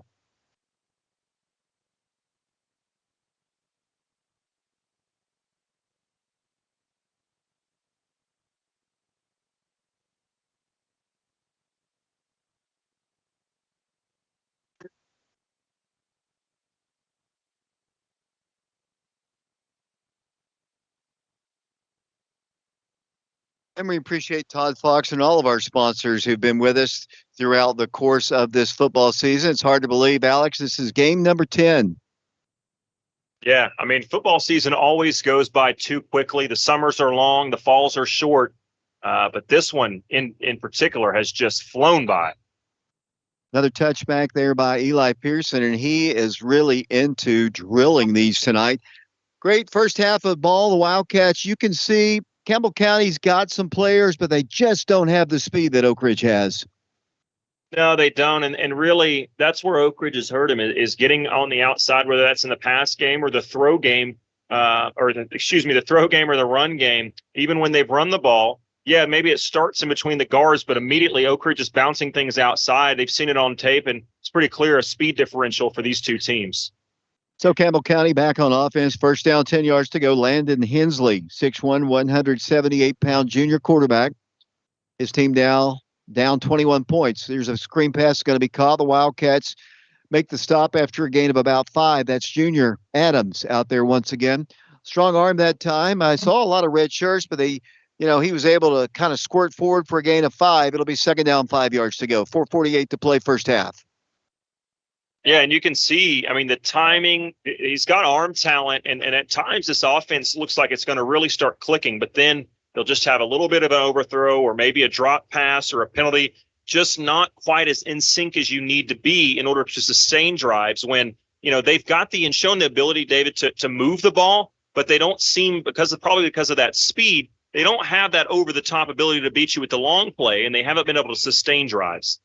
Second down, 10 yards to go. They're going to run the ball this time. They're not going to get the first down. He'll be about 2 yards short. It'll be third down and 2 yards to go. Campbell County, coached by Justin Price, assisted by Matt Price, kind of co-head coaches there. Josh Kerr, Landon Reese, Chris Honeycutt, Sean Cross, Zach Rutherford, Adam Ellison, and Zach Shelby round out their coaching staff. Wildcats coached by Derek Rang. 3:53 to play first half, 28-7 the score. Hensley's going to run it the ball himself, and he's got a first down across the 30 up to the 33-yard line. Oak Ridge assisted by David Hawkins, Rusty Parton, Ted Mitchell, James Branson, Kevin Day, Zach Kasner, Vonce Henderson, Eric Thomas, Latron Bam Thomas, Ricky Chipwood, and Mike Kelly. First and 10, Campbell County. From the 34-yard line once again.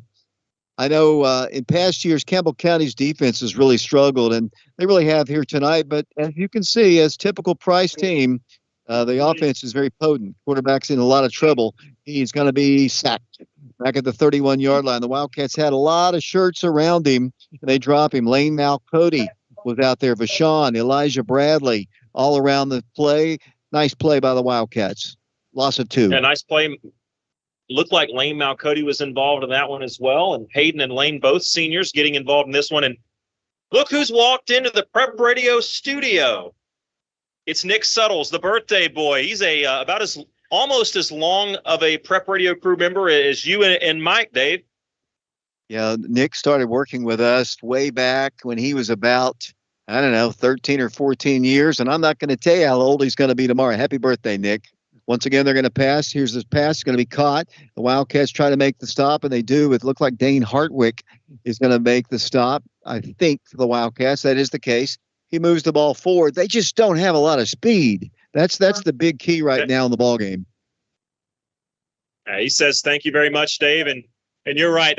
And that's the thing is I don't think they can beat Oak Ridge over the top. And I think both teams and both sidelines know that. And so when you can't sustain the drives, yeah, you can hit a play or two here or there, maybe even 3, get a first down. But the Oak Ridge is, because of that speed differential, Oak Ridge is making them, and rightly so, have to move the ball, down marker by down marker by down marker, and they're just not able to do that consistently. Here comes Hensley to pass. Nope. He is going to deliver a pass. Vashon Knowles grabbed him, and as he was going down, he delivered the pass, and they needed to get up to the 44-yard line. Big play there by Vashon once again. The Wildcat defense starting to get through, and that is one big line that Campbell County has. I mean, one of the bigger lines we've faced all season. They are stout, and they're very strong. Yeah, they're very strong, but even there, I think you can see Oak Ridge has that speed advantage. Vashon just right around that end. We've seen Malik Howard, Elijah Bradley just go right around the edge, and I don't know that they can really just keep up with that.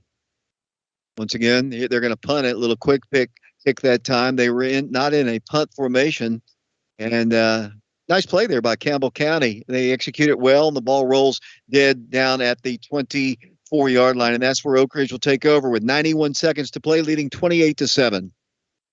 That's a play that I wish teams would utilize more, is that little quick kick where you've got your quarterback out there. And, hey, if your punter's not going to punt it more than 20 yards, at least catch the defense slipping, get a low-line drive punt like that, and all of a sudden nobody's back there to return it and just let it roll for a few yards. And that's one of the better plays Campbell County has had tonight. And I think that, I think other teams at every level would be wise to use that play a little bit more.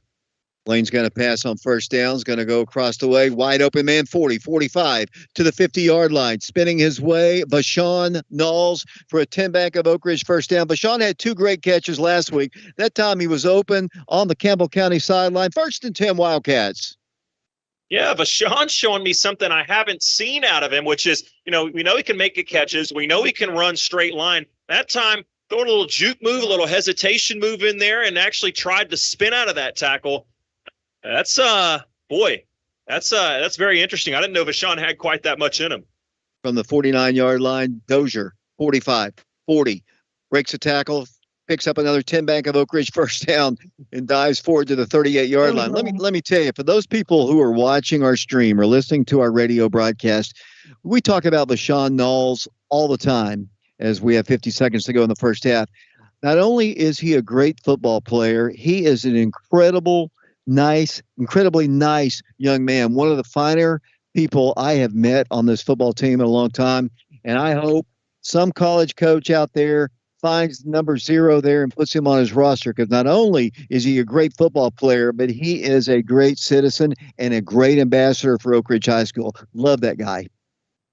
No, you're absolutely right. And he's very smart. You talk to him and you just kind of can't help but smile while you're talking to him. He kind of has that contagious smile, and doesn't matter kind of the mood. He'll either kind of say something funny or just kind of have that way about him. And like you said, I mean, he volunteers and helps us out in basketball season. And, that's, not always the most fun thing. If it's a road trip, sometimes kids, when it's cold, they don't want to come out. He helps us out anytime we need him. And like you said, tremendous talent, got a Division I body. I mean, the guy is 6'1", 6'2", strong, can move, as we just saw, plays both sides of the field. But like you said, 20 years from now, Vashon won't be playing football, but what he will be is what he is already. It's just an incredible human being and a great young man. And, it never hurts. You can never have too many good kids on your football team and around your program.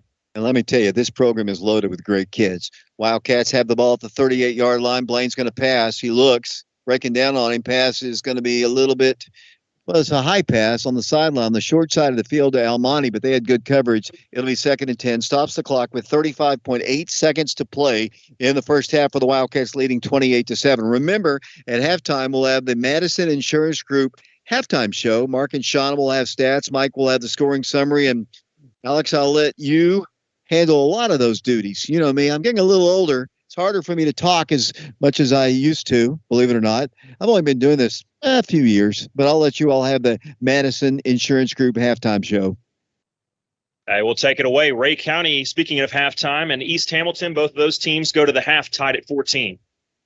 Here comes Blaine's pass. It's going to be caught by Will Presley at the 25-yard line, moves across the 20 to the 18-yard line. The clock should stop, and it does with 25.9 seconds to play in the first half. The Wildcats another 10 bank of Oak Ridge first down. Will playing both ways tonight. The Wildcats got to hurry to the line. The clock is moving. They've already spotted it.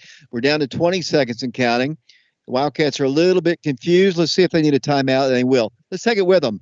17.8 seconds to play. 28-7 Wildcats. We'll be back to Blankenship Field in 30 seconds.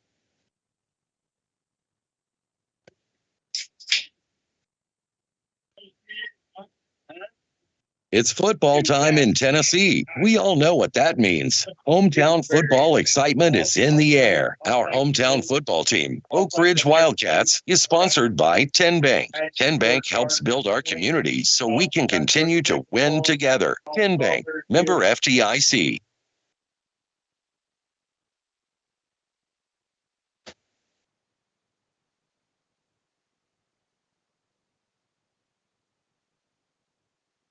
David Clary back here along with Alex Myers, Mike Sheehan, Brian Bennett back in the studios. We got John, Luis, we've got Alex Waraxa, and Ben George doing camera work for us today. The Wildcats with 17.8 seconds, trying to get more points, Alex. Yeah, absolutely. And you got to be careful because no timeouts. You can stop the clock momentarily if you get a first down, but this has got to be a pass either in the end zone, to the sideline, or beyond that first down marker. Ball is at the 19-yard line. The Wildcats first down, 10 yards to go. Blaine's going to pass across the way. Pass is going to be caught. Vashon Knowles, touchdown! We talked about him just moments ago. Vashon Knowles with another touchdown. Flags go down in the end zone. We might have a celebration call against the Wildcats, but Vashon has 6 more points for the Wildcats. 11 seconds to play in the first half. I've seen worse celebrations. I mean, in Pee Wee football. I mean, all Vashon did was sort of spin the ball on the ground and walk back towards the huddle, and they called it. But call it if you want. What we called was Vashon Knowles getting more into the play. And what did he do, Dave? Right across the middle. I'm over here going, hey, maybe throw it to the end zone or the sideline. Well, they threw it right across the middle to Big Zero because they had confidence. You can just get it in his hands. He's going to find his way to pay dirt. And pay dirt, he did fine. You know, you're a big guy, Alex, though, but would you like to get in the path of Vashon Knowles coming at you at full tilt? Before you even stop talking. No.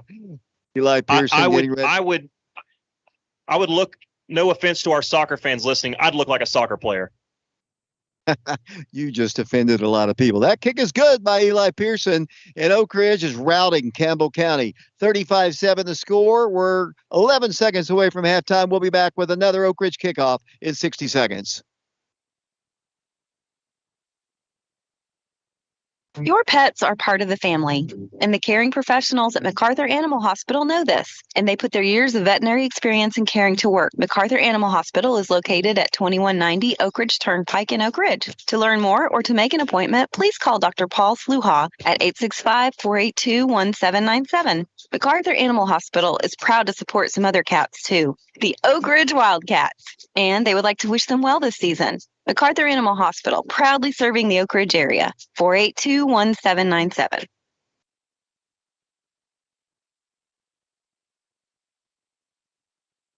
This is Coach Saunders, and you're listening to Wildcat Sports on FM 92.7 WIJV and prepradio.com.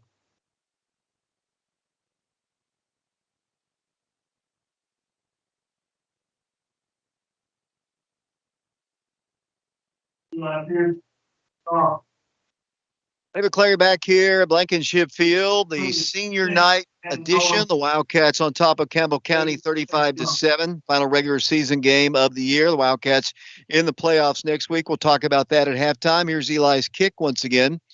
He's had a couple touchbacks already in this one. This one's going to be returnable at the 20 to the 30 to the 35-yard line, trying to get to the outside, and the Wildcats look like Dallas Frent makes the stop on the return man. 3.4 seconds to play. I'm guessing the Prices will decide just to take a knee here and head it back to the dressing room. Yeah, I believe so. And I think if you're an Oak Ridge fan, obviously they had the one error on special teams that allowed that Campbell County to get on the board. Beyond that, Campbell County has really not had any success tonight on either side of the ball. Almost a picture perfect half for the Cats, as they are indeed going to take a knee, it looks like. And that is the end of the first half. The Wildcats lead it by a score of 35-7. I know we're about to have the Madison Insurance halftime show, but while we have an opportunity, Alex, just kind of tell us your thoughts on the first half. Well, we coming into this game really all week, my thoughts were, obviously you want to stay healthy, but what's the easiest way to stay healthy going into the playoffs and get healthy? It's getting these starters some rested, getting fresh legs. First and foremost, playing on a Thursday gives you an extra day going into next week. So that's a disadvantage coming into this week. It will be an advantage going to the playoffs, having that extra day. A lot of teams got to play tomorrow. The way that you do that, though, is you get this game over with quickly. You don't let this team, an inferior opponent, stick around and hang around with you. And to me, that shows coaching. That shows a maturity from the leadership and the seniors of this team, that they didn't mess around with this team. They didn't play with their food, so to speak, as a predator would play with prey. They just downed it, right? They came out here focused and prepared on offense, on defense, and special teams with the exception of that one sort of wonky play. And what that will allow them to do is to rest starters as we get into the second half. And they'll be able to do that while keeping their starters confident and in rhythm, because they did look good on both sides of the ball. And, hey, a guy like Parker Free, you've got to get him some reps. And I think getting this big league in the first half will allow you to get some of those younger guys those valuable reps, because you never know, you may need them in the coming weeks. Thanks a lot, Alex. I appreciate you and Mike. You're going to be handling the Madison Insurance Group halftime show. Mark and Shauna Hayes working on the stats. Mike Sheehan will have the scoring summary in a bit. We'll also be giving away the free pizza from Andy's Pizza. We'll do that here in a bit. We're at halftime. Oak Ridge on top of Campbell County. We're on FM 92.7, FM 94.7, prepradio.com, and Oak Ridge Schools Television Channel 15. 35-7 Oak Ridge. We'll be back to Blankenship Field with the Madison Insurance Group halftime show following this 3-minute timeout.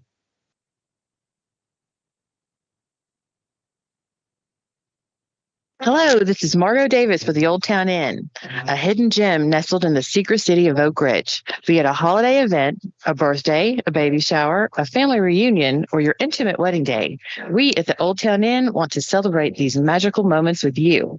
Keeping with elements of historic charm, this slightly modified Oak Ridge, Tennessee original Manhattan Project home has been refurbished to accommodate up to 75 in attendance for your special gathering occasions. We're located in the shadows of Blankenship Field at 110 East Tennessee Avenue, and we invite you to come by and see for yourself. Personal tours are available by contacting us by phone at 865-206-0874 or email at oldtowninn@gmail.com. Come celebrate with us soon.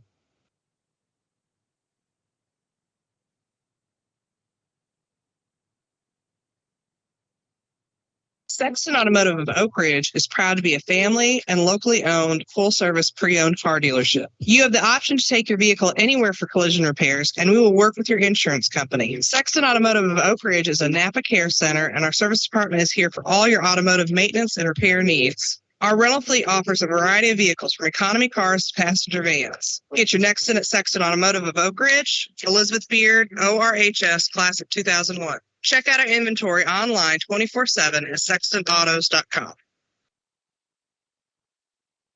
Oak Ridgers know that when you're looking for residential or commercial property, Betsy Coleman Realty has that special touch and ability to know exactly what you're looking for. With over 25 years of experience, she doesn't just sell houses in Oak Ridge. She's an Oak Ridger. She's invested and cares about our community.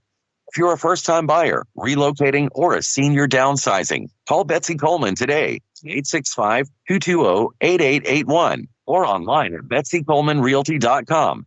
Betsy Coleman Realty, proud supporter of the Wildcats.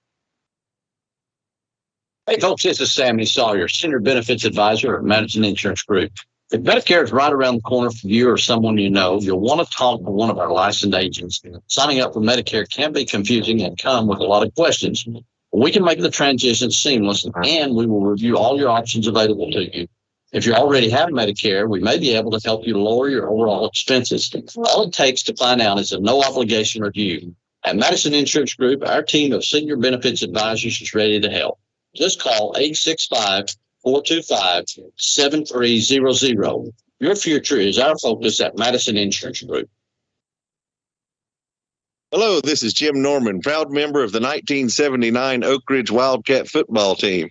And I, along with my wife Mary and sons, former Wildcats James Norman and Elliot Norman, would like to wish the Wildcats a very successful season. Jim Normand is a partner in another long tradition of excellence, the law firm of Joyce, Meredith, Flitcroft, and Normand, PLLC, and Joyce, Meredith, Flitcroft, and Normand Title Services, a full-service law firm in Oak Ridge for nearly 70 years. Give Jim a call at 482-2486. Welcome back to Blankenship Field. Alex Myers, along with Mike Sheehan, David Clay, resting his voice for a few minutes. You hear the incredible sounding Wild band in the background.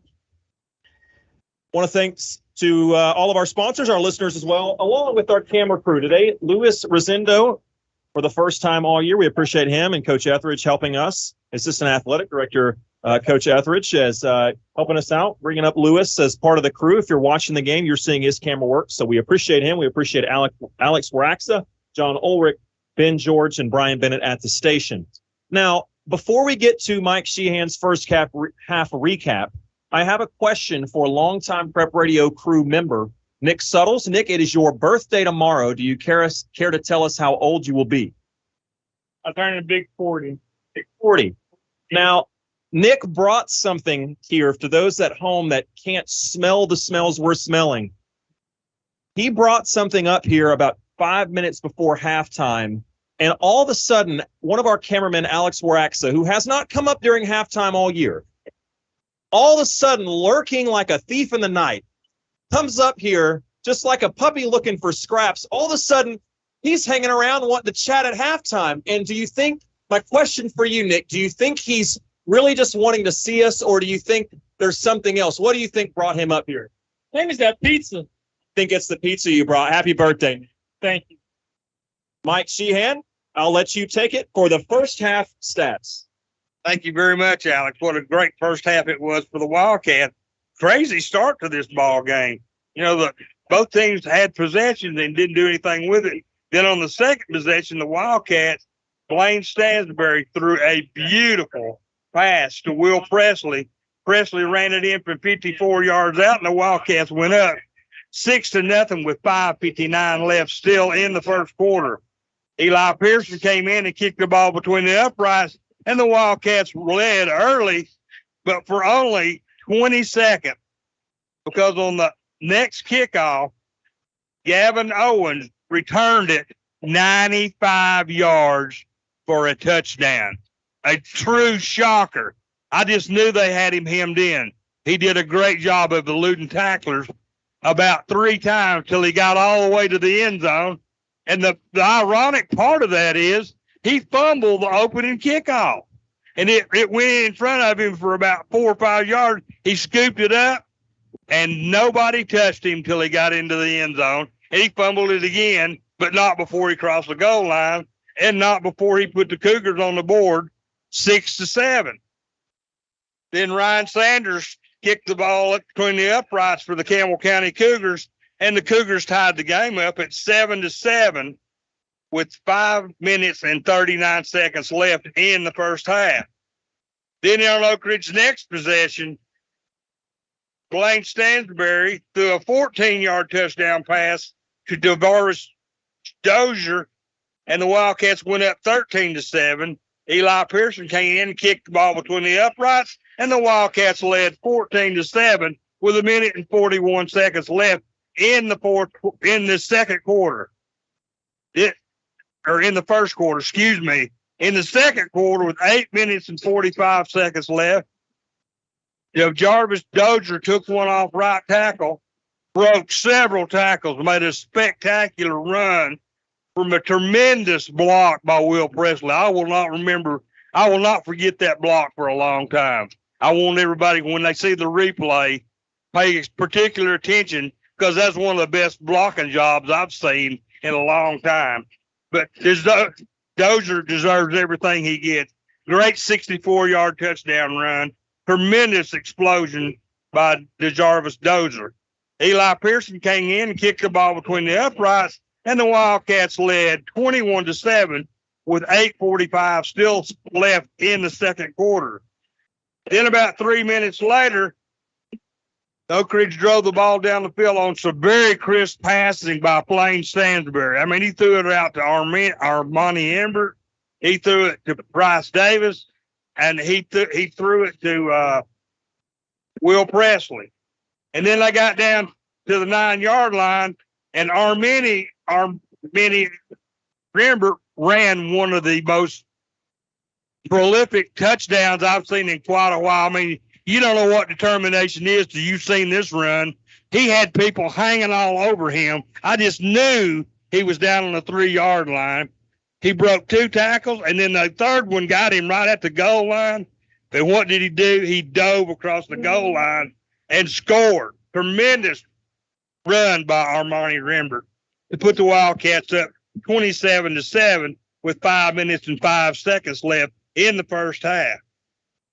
And then finally, Eli Pearson's kick was good, and the Wildcats went up 28-7. And then, with about 11 seconds left in the game, Blaine Stansbury threw a 19-yard touchdown pass to Bashawn Knowles. The Wildcats scored for the 5th time of the night. They went up 34-7. Eli Pearson came in and kicked the ball between the uprights, and the Wildcats had a very comfortable 35-7 lead here at senior night 2023. Real quick, we got to send it to break. Before we do senior night, we would be remiss if we didn't talk about one of the seniors who's really up here helping the coaches, Elijah Israel, who just stepped into our booth momentarily. Elijah, what is this team? How are you guys feeling heading into the playoffs? Obviously, you got to finish this game, but what has this team meant to you? I know you wish you could be out there, I'm sure, but what is this season and Coach Rang's first year? What has this meant to you? Well, man, it's been great. I kind of miss being out there, but it's great to see my guys that I've helped watch over the season grow and get better and connect better. I mean, that's what it's all about. So we're looking good getting into the playoffs, and we're looking to make a state run. Elijah Israel, before we send it to break, I want to remind you it's Andy's Pizza time. We talked about the smell of pizza. Well, get your own and lift your hands off of ours. You can do that by coming up to the booth if you answer this question. We're all about local business here at Prep Radio and Oak Ridge Sports, and our newest sponsor, as I mentioned, is Andy's Pizza, located in the Ridgeway Center at 156 Bus Terminal Road. They're locally owned, and everything is made in store. Each and every Oak Ridge ball game night, we're going to give away one of their pizzas. Maybe it's to the first, well, it will be to the first texter of the trivia question correct answer. So if you're at the game or if you're coming to the game, we have a free Andy's Pizza coupon for you up in the press box. A free pizza from Andy's Pizza and more in Oak Ridge awaits the first person to text 865-310-7207. That's 865-310-7207. Today's question has already been answered in the broadcast, so this is a reward for those who were listening to us all game. Blaine Stansbury is creeping up the list on the all-time passers list. I think he's now third all-time in the single season for the most passing yards in a single season, the sophomore. Who holds the number one spot? Text that answer, 865-310-7207. Text the answer to who holds the record for most passing yards in a single season. I'll give you a hint. It's happened within the past 5 years under the Joe Gaddis regime. There's your hints. We're going to take a break. We're going to send it off for a 3-minute timeout. This is the Madison Insurance Group halftime report. Hello, this is Jim Norman, proud member of the 1979 Oak Ridge Wildcat football team. And I, along with my wife, Mary, and sons, former Wildcats James Norman and Elliot Norman, would like to wish the Wildcats a very successful season. Jim Norman is a partner in another long tradition of excellence, the law firm of Joyce, Meredith, Flitcroft, and Normand, PLLC, and Joyce, Meredith, Flitcroft, and Normand Title Services. a full-service law firm in Oak Ridge for nearly 70 years. Give Jim a call at 482-2486.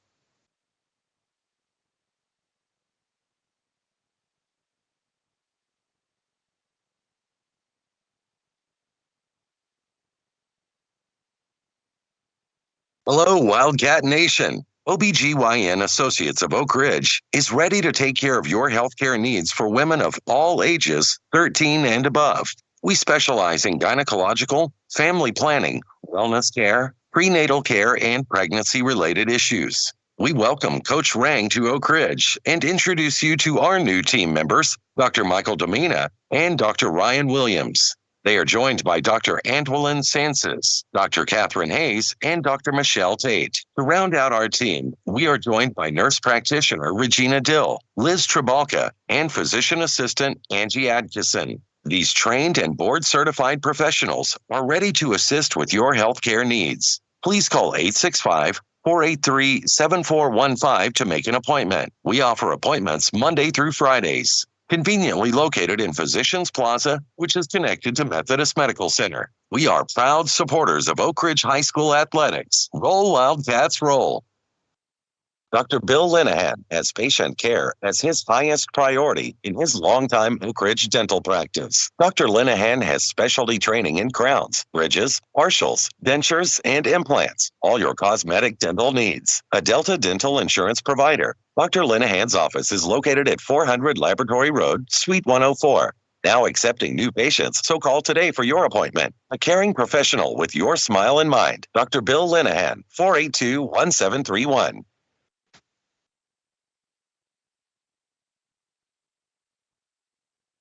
Your husband is pretty handy to have around. He makes the world's best mac and cheese. He's in the Tickle Monster Hall of Fame. And he can teach anyone how to throw strikes. But a busted pipe in a basement full of water? Honey, I think we need a plumber. Is a little out of his league. That's where a homeowner's policy from Shelter Insurance comes in handy. We'll help get your house back in order and your husband back to what he does best. I'm Nathan Miser. Let's talk about your auto, home, and life needs.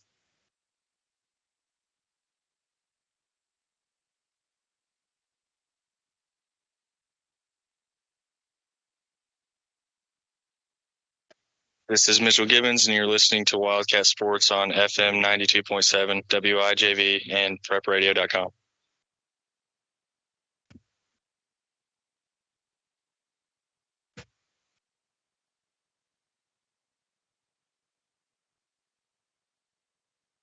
Welcome into the Madison Insurance Group halftime report. Whether it's a commercial need, if you own a business, or whether you're looking for a home or auto quote, Madison Insurance, let them take care of you. They've got an office, a location in Clinton, and an Oak Ridge location in the Jackson Plaza building. I want to say congratulations to former Oak Ridge basketball player Wayne Owens. He's the winner tonight, the leading passer in a single season all time. Mike Sheehan is Mitchell Gibbon, done in 2020.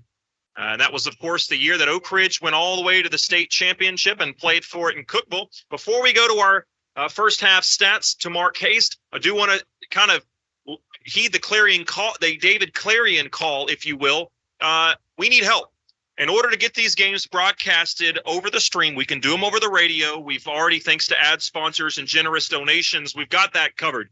However, to stream, which is how you're watching it, if you're watching or listening on YouTube, we have to pay $750 to stream every playoff game. So if you could help us, that same number, we talked to you earlier, 865-310-7207, or you can contact David Clary directly at dccatvoice@aol.com. If you want to help us out, sometimes it's donations, sometimes it's grandparents or friends or family members. If there's anything you can do and you would like to help us out, let us know in the next few days, as we'll need to have that amount covered before Friday's game in order to stream the playoff game next week here at Blankenship Field. For now, we're going to take it over our first half stats with Mark Haste. Mark? You said Oak Ridge on top at the half over the Campbell County Cougars by a score of 35-7. Look at the first half statistics. First for Oak Ridge, they're led on the ground by the Javis Dozier. He has 98 yards on 4 carries. He also, I believe, has at least 3 touchdowns, 1 receiving. Also rushing the ball tonight, quarterback Blaine Stansberry. He's 3 of 9 or 3 carries for 9 yards. So as a team, the Wildcats have rushed the ball 7 times for 107 yards. That is an average of 15.3 yards per carry. Impressive. Through the air, Wildcat quarterback Blaine Stansberry, he's 11 for 13 for 205 yards, no interceptions. His long was a 56-yard touchdown pass. Receiving that pass was Will Presley. He has 4 receptions for 109 yards. LaShawn Knowles, 2 receptions for 46 yards. Almani Rembert, he has 19 yards on 2 receptions. And Price Davis has 17 yards on 2 receptions. And DeJovis Dozier has a 14-yard touchdown reception.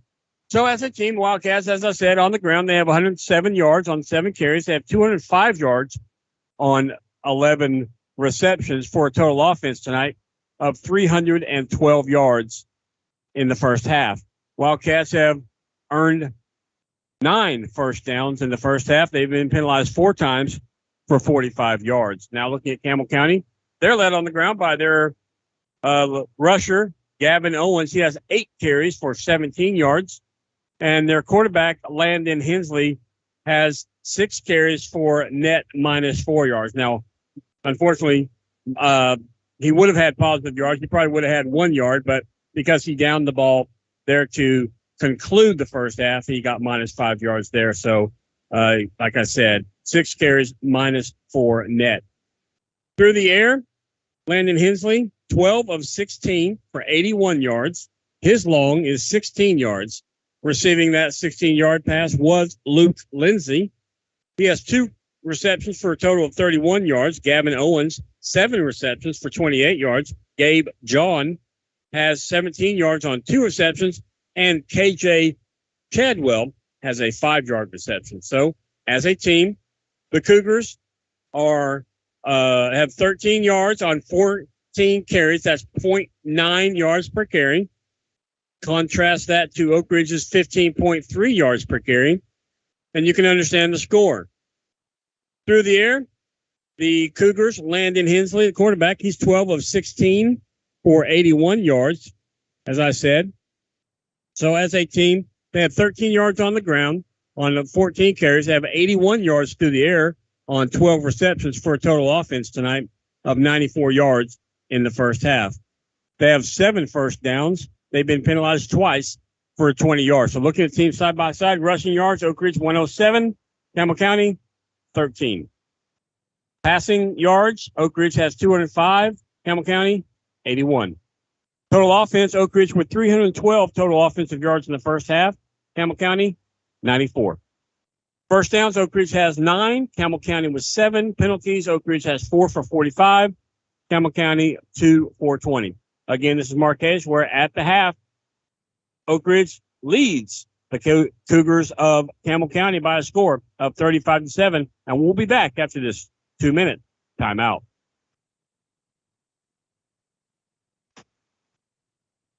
Sexton Automotive of Oak Ridge is proud to be a family and locally owned full-service pre-owned car dealership. You have the option to take your vehicle anywhere for collision repairs, and we will work with your insurance company. Sexton Automotive of Oak Ridge is a Napa Care Center, and our service department is here for all your automotive maintenance and repair needs. Our rental fleet offers a variety of vehicles from economy cars to passenger vans. Get your next in at Sexton Automotive of Oak Ridge, Elizabeth Beard, ORHS Class of 2001. Check out our inventory online 24/7 at sextonautos.com. You've worked hard to build your business, and we want to help you protect it. The team at Fox Insurance Group believes your business deserves the expertise of a local insurance agent. With business insurance from Todd Fox at Fox Insurance Group and Encova Insurance, you can make sure your business stays up and running no matter what happens. If you own a business, make sure it's fully protected by contacting Fox Insurance Group. Visit www.grayfoxins.com or call 865-482-0513. East Tennessee Spine and Sport is pleased to offer cryotherapy using their CryoBus. Cryotherapy is a whole body session lasting 1 to 3 minutes. If you're experiencing pain or suffering from an injury, try this application of cold. It promotes rapid healing, reduces pain, and is recognized by elite athletes to reduce inflammation and pain caused by strenuous exercise. To make an appointment today at their Oak Ridge location, go to cryotherapyknoxville.com or call 888-5431. East Tennessee Spine and Sport is located in the Fairbanks Shopping Center, Oak Ridge. This is Jarvis Dozier, and you're listening to Wildcat Sports on FM 92.7, WIJV, and PrepRadio.com.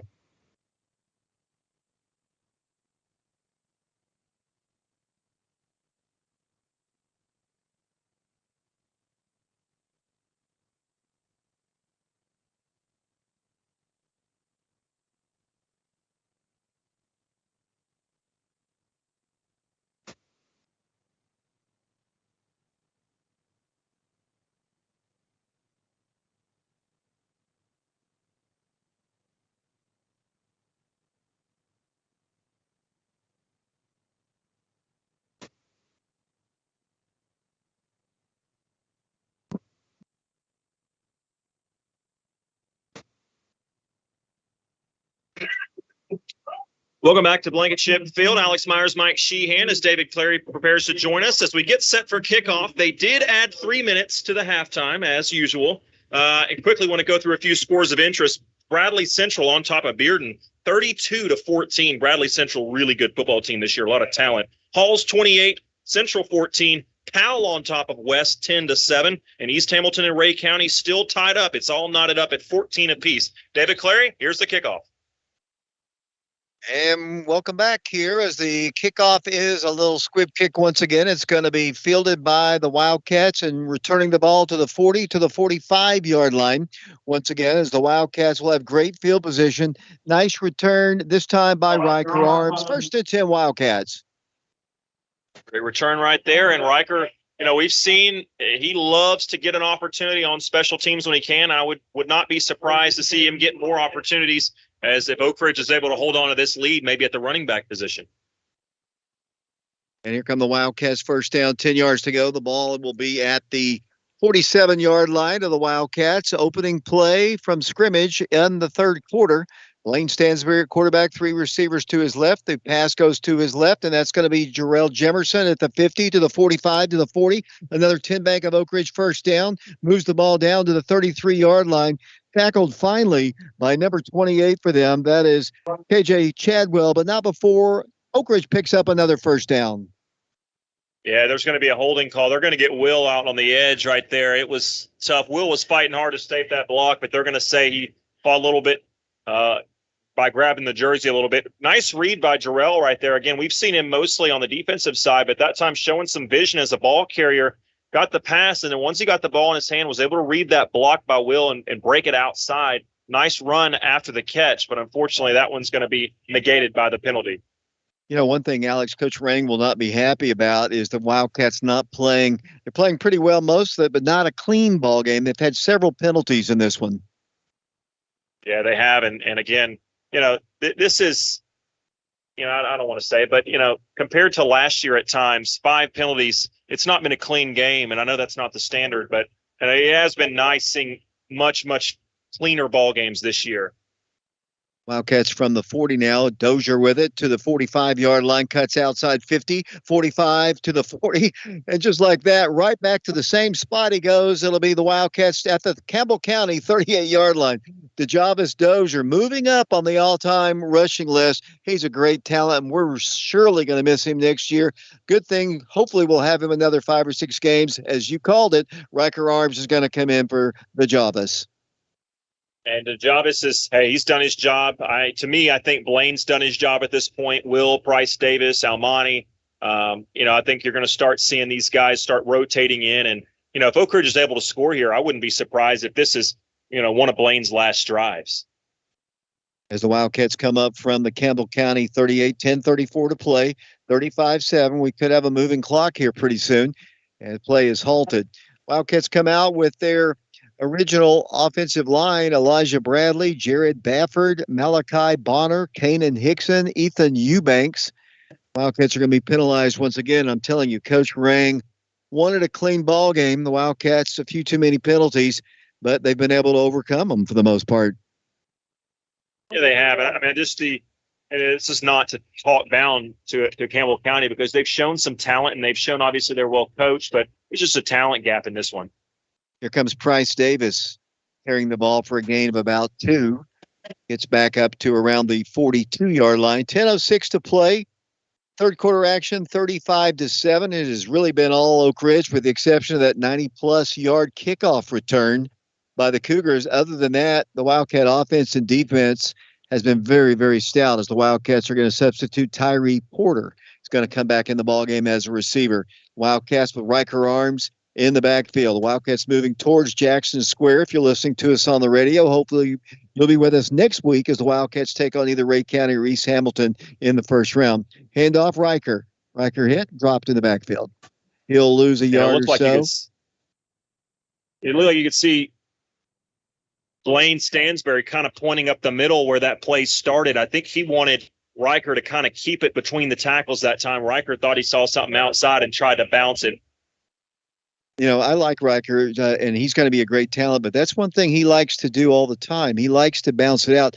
As a sophomore, he's just got to learn to just take it and trust his ability and hit that hole where the hole was, as the Wildcats have it once again now at the 43-yard line.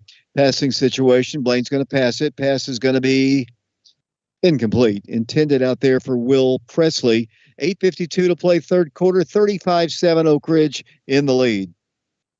Yeah, there's a penalty in the defensive backfield. I'm thinking they're going to call this probably on the defense.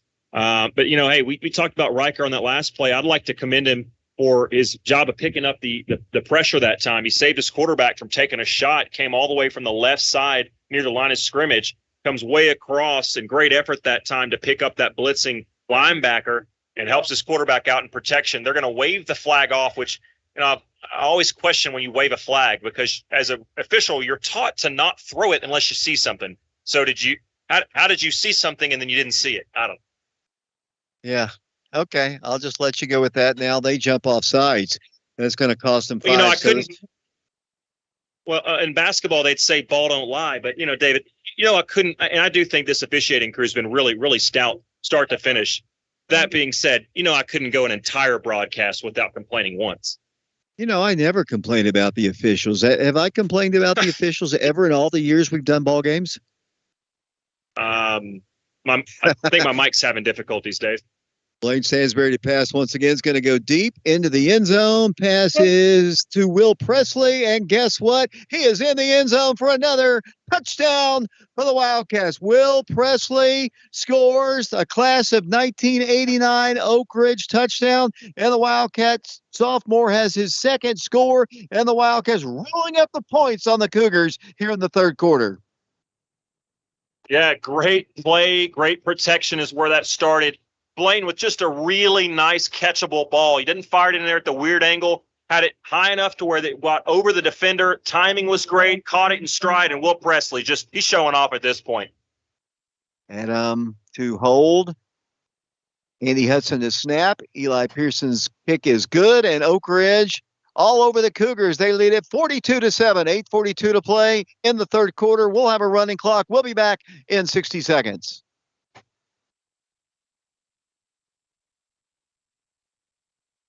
Hello, this is Jim Norman, proud member of the 1979 Oak Ridge Wildcat football team. And I, along with my wife Mary and sons, former Wildcats James Norman and Elliot Norman, would like to wish the Wildcats a very successful season. Jim Norman is a partner in another long tradition of excellence. The law firm of Joyce, Meredith, Flitcroft, and Norman, PLLC, and Joyce, Meredith, Flitcroft, and Norman Title Services. A full-service law firm in Oak Ridge for nearly 70 years. Give Jim a call at 482-2486.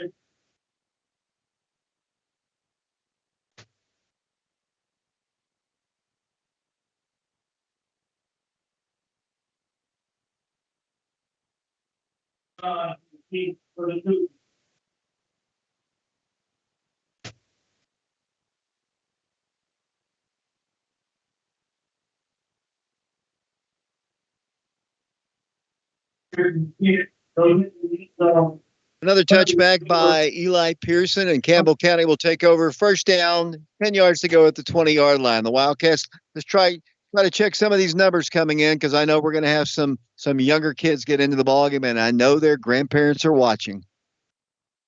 Yeah, I want to say, you talk about that Bradley score real quick, Dave. I know that they were all over Bearden, a really good Bearden team we saw. Bradley, at one point, this stat's credited to Gene Henley, had 44 plays.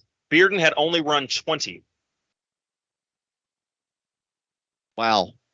That's an incredible stat for sure. As the Bearden Bulldogs, that Bradley team, they might be winning a state championship. Here comes the handoff to Gavin Owen. He's got a touchdown to his credit on a kickoff return. That time he just gets a straight handoff up the middle before he's tackled by Bryce Dorsey, Malcody, and Dane Hartwig. Wildcats all over the Cougars, Alex Myers. Yeah, Lane Malcody, Hayden Malcody in there on the defensive line, along with Dane Hartwig. 3 seniors. Ball is going to be resting at the 32-yard line of the Cougars. A little bit of delay as they look for the sideline for the play. Once again, the quarterback is Landon Hensley, 6'1" quarterback. He's going to give it off to Owens, and Owens moves the ball to the 33-yard line. Fine run. That's what they've been doing quite a bit, running the ball this season more than really traditionally they have been with Gavin Owens. He's not a speedster for sure, but he's kind of a big bruiser, and they move the chains, and that'll be a first down for Campbell County. Quick scoring update. Ray County takes the lead over East Hamilton 22-21 in the third quarter. Well, that's kind of shocking. Ray County was sitting at 4th place. East Hamilton kind of been falling down. We might be playing East Hamilton. We'll talk about that here in a bit. Quarterback to pass is going to be caught, and there's a hold. They didn't call it. They moved the ball for close to first down yardage. There was a hold out there on the edge, and he does move the ball for a first down right at the 44-yard line. If we end up playing that East Hamilton team, nobody tell Lucas Forstrom. Yeah, that was one kind of interesting night when we went down there. Very, very cold night, and they wouldn't let us in the press box, if you remember that. Luckily, if it is East Hamilton, they're coming up this way next Friday night at 7:00. Yeah, thank goodness. That was a trip out of Nightmare City. Hensley back to pass, pressure, floats it down the way, passes wide open. The man makes the catch, and then the tackle is made inside the 5-yard line. The sophomore Tyree Porter let the receiver get behind him, and they've got a first down goal to go at the 3-yard line. Oak Ridge is going to get some beef in there on the defensive line. The Malcody brothers are coming out, and in will come Malik Howard and Tim Walters as they've got this ball sparted all the way down, first and goal at the 3. They come to the line, the backfield, Gavin Owens, we mentioned him, 6 foot, 194-pound junior. They've got a slot to the left. They've got receivers, 2 of them, to the left side, number 28 being one of them, Chadwell, along with number 9, Luke Lindsay. Hand off to Owens, and Owens is at the goal line, and he does take it across, I do believe. Didn't see a signal. They put him down, I guess, right at the 1-inch line where it'll be second down goal to go. I'm not sure that ball could get a millimeter closer without crossing the goal line. Second down goal to go.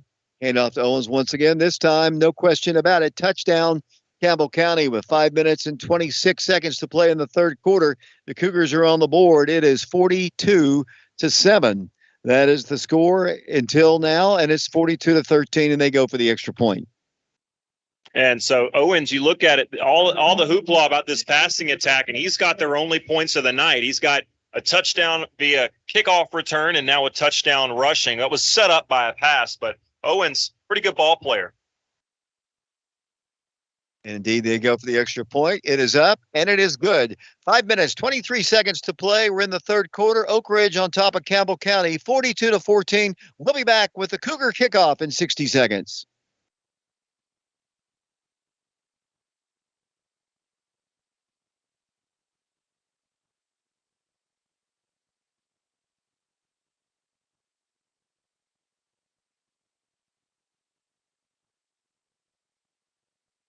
Sexton Automotive of Oak Ridge is proud to be a family and locally owned full-service pre-owned car dealership. You have the option to take your vehicle anywhere for collision repairs, and we will work with your insurance company. Sexton Automotive of Oak Ridge is a Napa Care Center, and our service department is here for all your automotive maintenance and repair needs. Our rental fleet offers a variety of vehicles from economy cars to passenger vans. Get your next in at Sexton Automotive of Oak Ridge, Elizabeth Beard, ORHS, Class of 2001. Check out our inventory online 24/7 at sextonautos.com.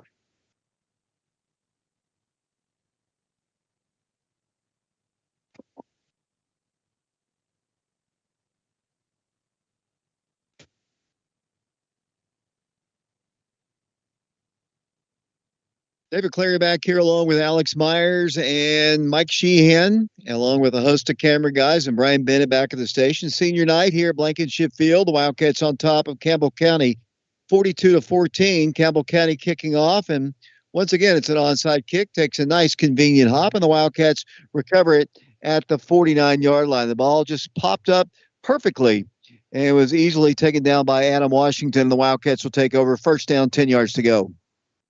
It was actually a different sophomore. It looked like Brantley Taylor, who's, kind of quietly been a really nice special teams player all year, as Adam Washington has as well. And speaking of that, Adam Washington is in at wideout. And for the first time all game, Parker Free now into the ball game for the Wildcats, along with at quarterback, along with Marshall McConaughey, a senior. Free is a 5'9", 170-pound freshman. High snap. The handoff goes to Riker, and he's going to be hit, dropped in the backfield once again. He didn't see anything initially to his right. He's got to trust his blockers up front and just take the ball where the play is called and go in that direction, because they're going to get you if you reverse too many times, and that's a loss on the play. Yeah, it is, and I know it can be tough, but patience is. Everybody, why is patience always talked about with the good running backs? Because it's not easy. And it's tough. And DeJavis has mastered it as a senior, and Reichel will get there. Here comes the handoff. This time he does use his blockers and goes outside to the 50 and the 49-yard line. He just likes to go outside. I think he probably still had more yardage up the middle, but he tried to bounce to the outside. Does pick up positive yardage. Nice run there by Riker. He gets the ball to the Campbell County 49-yard line, but it's now third down facing the Wildcats. They need to get up to the 41-yard line for a first down. Malik Howard is in the ball game. McConaughey, as you mentioned, is in the ball game. We'll check some of the new linemen. That's always the hardest Sidney thing Stokes. for us to do. Sidney Stokes. Yeah, I interviewed Sidney him Stokes yesterday. As it'll be for the Wildcats, third down. Parker's going to roll to his right. Got a block from Riker. He delivers a pass, and that's incomplete. He's about to be sacked, and Parker just kind of delivered it, and that asks for trouble right there as Parker looks into the sideline, and that's fourth down, and Wildcats are going to send the punt unit into the ballgame. They will. Caden Stewart, Jermichael Howard on that punt team. Also looks like Andy Hudson is out there, and this is a spot here for the Wildcats defensively, where obviously you're going to win this game, but even as you start to get more and more substitutes, those coaches and especially those starters that played so well, they're your biggest cheerleaders. If you're an underclassman or a guy that doesn't play as much, finally getting in there, they're wanting you to stop that. They don't want you to allow any more points. They don't want anybody reading the newspaper tomorrow or whatever people read these days and look at the score and make it seem like it was closer than it was. And Oak Ridge, I think, is going to get called for a delay of game. Yeah, they don't have a center. They don't have a center in there. Well, actually, I see Andy Hudson. He is the center. He's the long snapper. And the Wildcats were late, I guess, they're going to get Ethan Eubanks in. I don't know if he was the guy missing, but he does come into the ballgame, and Andy Hudson, the freshman, will snap it, and the Wildcats will punt it. The Wildcats haven't done a lot of punting this year, but when they've done it, Eli Pearson has been really, really good. Here's the snap. Punt is away. It's partially blocked, and it's going to be bouncing around, and it's going to take a good roll. I don't know if it touched the Campbell County player, but it's going to be downed by the Wildcats. I guess that's Riker. And one of the few times, the first time all year, that they got pressure in, and Eli kind of took his time to punt it, and the punt is blocked, and they'll have good field position, 1st and 10. They scored on their last drive. Let's see what they can do offensively. Yeah, and Campbell County still got their starters out. And again, although this is a lopsided game and has been mostly from the jump, Campbell County's still got season to play left. I mean, they've got the same opportunity as Oak Ridge does starting the playoffs next week. Yeah, they'll play the number one team in that district or that region, I guess, which currently is McMinn County, but that could change. You never know what will happen in tomorrow's ball game. 1st and 10, Campbell County. Quick pass is going to be caught, and could have been a call right there. They didn't call it, but he moves the ball for a positive gain. Hibben there on the stop. They move the ball to right at the 40-yard line, and it'll be 2nd down facing Campbell County. We're down to 3:27 to play in the third quarter, 42-14. Oak Ridge. Junior Adams comes out of the ball game. The Wildcats also in the ball game. Let's see, Quavez Williams, a sophomore, 5'9", 162-pounder. Looks like David Jenkins is in the ball game. I'll be interviewing David Jenkins and Izzy Mitchell on the show on Wednesday night. We'll hope you'll tune in for that. The Wildcats also have in the ball game number 44. That's Donnell Fields as they'll work the ball to the right. Dominic Fields, I'm sorry, I knew a Donnell Field. Here's the pass down the way. Pass is going to be batted away. Ball was up for grabs there, defending out there for the Wildcats. I believe that's Dallas Frent. It'll be incomplete pass, and Campbell County will have it 3rd down and about 8 yards to go. It was Dallas Frent. He played that ball nicely. Again, a little bit scary as there's a man got behind him, but he was able to play that ball. Great ball skills while the ball's in the air. A couple other guys into the ball game a moment ago, Hudson Lee, and now it looks like number 57, that's Jesse Burgess, the 6'3" junior. He's actually a senior. They list him as a junior, but he is actually a senior. Nate Stevens is also in the ball game. That's not your fault that the roster's wrong. As the quarterback, Hensley to pass, looks, has all day, now will run. Bryce Dorsey tracking him down and tackles him after a gain of about 2 at around the 43-yard line. It'll be 4th down, I think, facing the Campbell County Cougars. 4th down, we'll call it about 5, maybe 5.5 yards to go. Yeah, and a great opportunity for some of these guys to be able to put that on their resume that they got a big stop here next to midfield. I'm not sure if you've already said his name or not, but in their cornerback is Quavez Williams. I think you did say his name. It'll be 4th down. The running clock stopped because of the score by Campbell County. That's why the clock is stopped on some out-of-bounds plays and such. Here comes the pass across the way. Pass is going to be caught. Nice reception there by Luke Lindsay. The Wildcats finally bring him down. It'll be David Jenkins and a host of others. He's the guy who eventually shoved him down. Dallas Frent and one other Wildcat. But Campbell County has a 1st down in Oak Ridge territory at the 46-yard line. Out comes Bryce Dorsey, and in comes Brantley Taylor for the Wildcats. And they'll come to the line once again. Jesse Burgess indeed in the ball game for the Wildcats.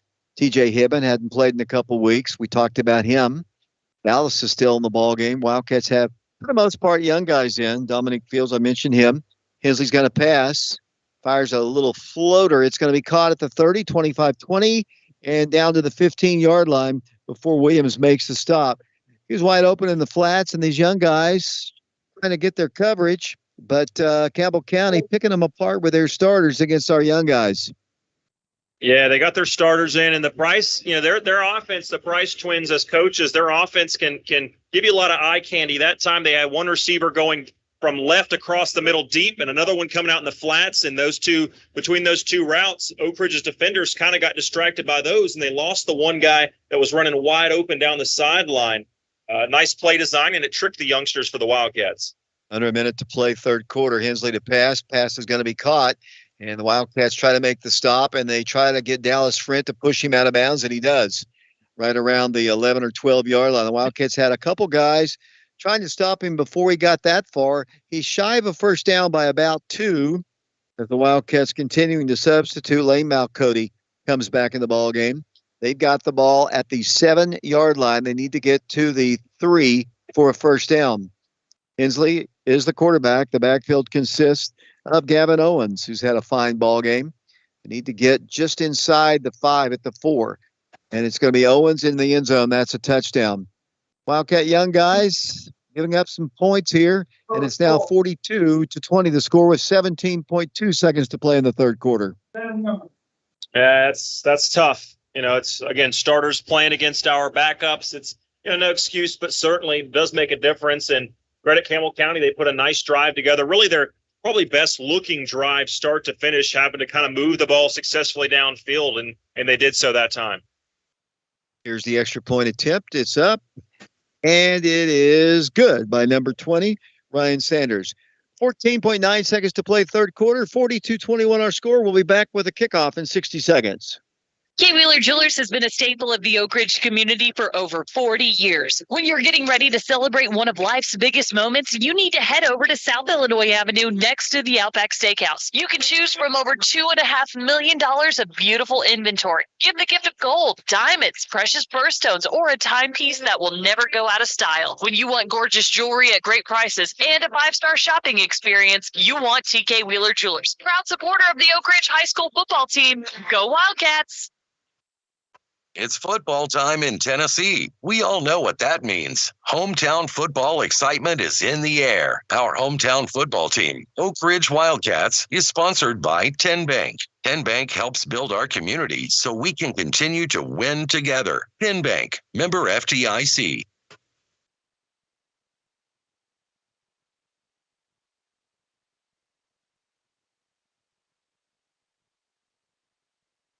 And we appreciate all of our sponsors who are with us all the time with us. Hopefully we'll have a few more. I know we've talked about the streaming. Here's the kickoff by Campbell County. Once again, this is another short one. It's going to be fielded again by the Wildcats. And that's Vashon fielding it at around the 46-yard line. To stream the ball games, Alex, what do we have to do to get them on next week? Well, we've got to raise some money, $750, and it doesn't have to be from one individual or one business. But if you would like to contribute, so that we got grandparents, we got friends, family members, former players that really their only way to watch the game is by streaming it. So in order to do that, we've got to produce $750. Dave, I'll let you tell them after this play where they can send that to.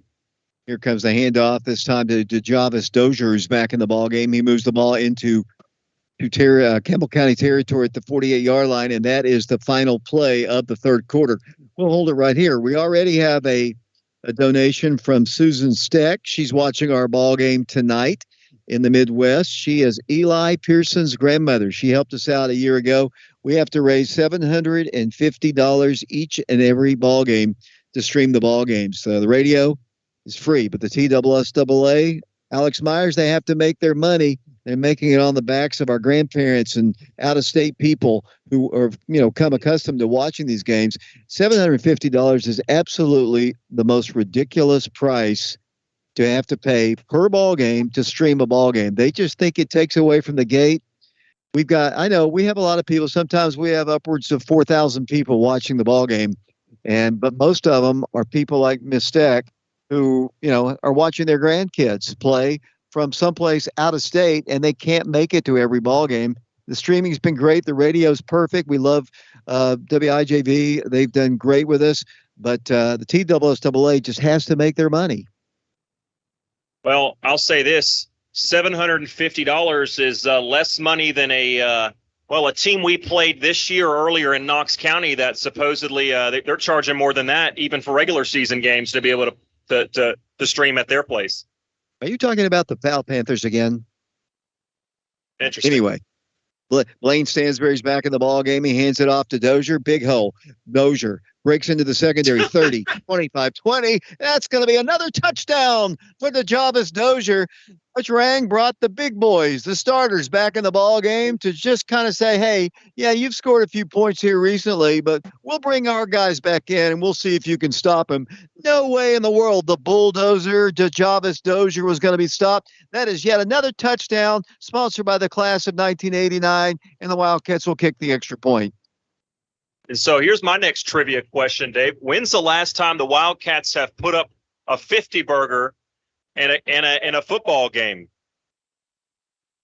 Well, Carnes comes to mind as the kick is on its way. It's up, and it is good. 11:46 to play.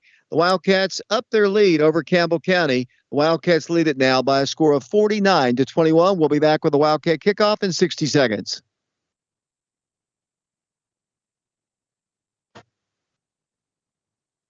Hello, this is Jim Norman, proud member of the 1979 Oak Ridge Wildcat football team.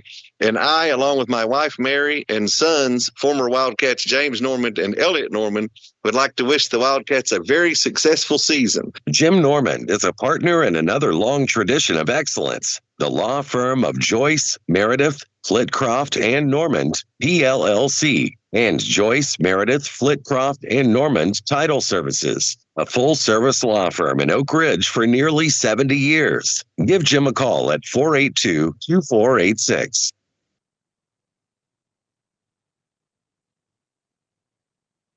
How do you pronounce that?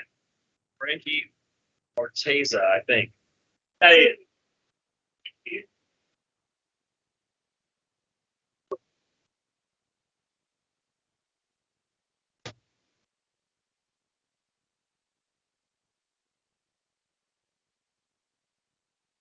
David Clary back here along with Alex Myers, Mike Sheehan. Remember, we'll have post-game interviews. Frankie Oteza with the extra point a moment ago. Here's the kick by Eli. They're going to pop it up this time, and he's going to return it up to the 21-yard line. Alex?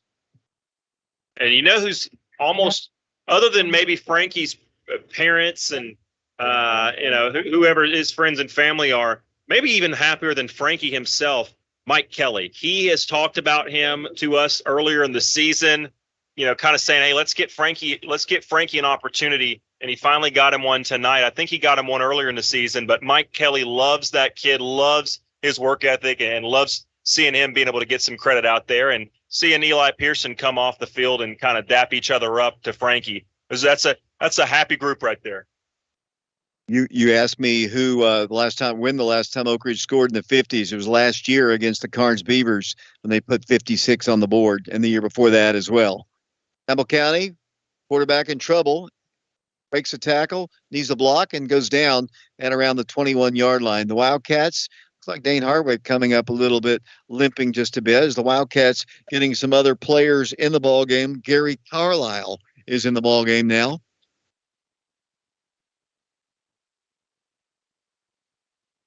Yeah, and it also looks like Brantley Taylor. It looks like JT Gormley back into the ball game now, as coming off the field for the Wildcats is Gary Carlisle, as you mentioned. JT was a starter, but then during the fall break, wasn't able to play, and he's kind of lost that role a little bit. As the Wildcats are penalized there, 5 yards. It'll be first down and 5 yards to go. We're down to 11:18 to play in the ball game. Alex will have interviews after the ball game. 48-21 is our score. Hensley's going to run it. Moves the ball to the 30-yard line, picks up a first down before he's tackled there. The Wildcats make the stop. TJ Hibben, Gormley was around the play. We got Waters back in the ball game. We got some of our main guys back in the ball game.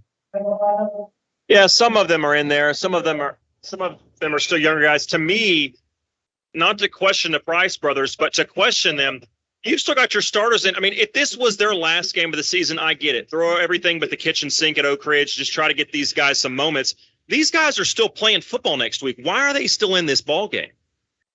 I don't know. As Hensley wants to pass, it goes across the way. Pass is going to be batted away. Nice play there by Tyree Porter of the Wildcats. Do we have any scoring updates? Alex Myers, I'll let you work on that as we're down to 10:37 to play in the ball game. Coach Rang will be interviewed after the ball game. We'll also, as we said, have some player interviews. As the Wildcats lead at 48-21 here at Blankenship Field. Next week, the Wildcats will play either Ray County or East Hamilton at 7 o'clock at Blankenship Field in the first round of the playoffs. Once again,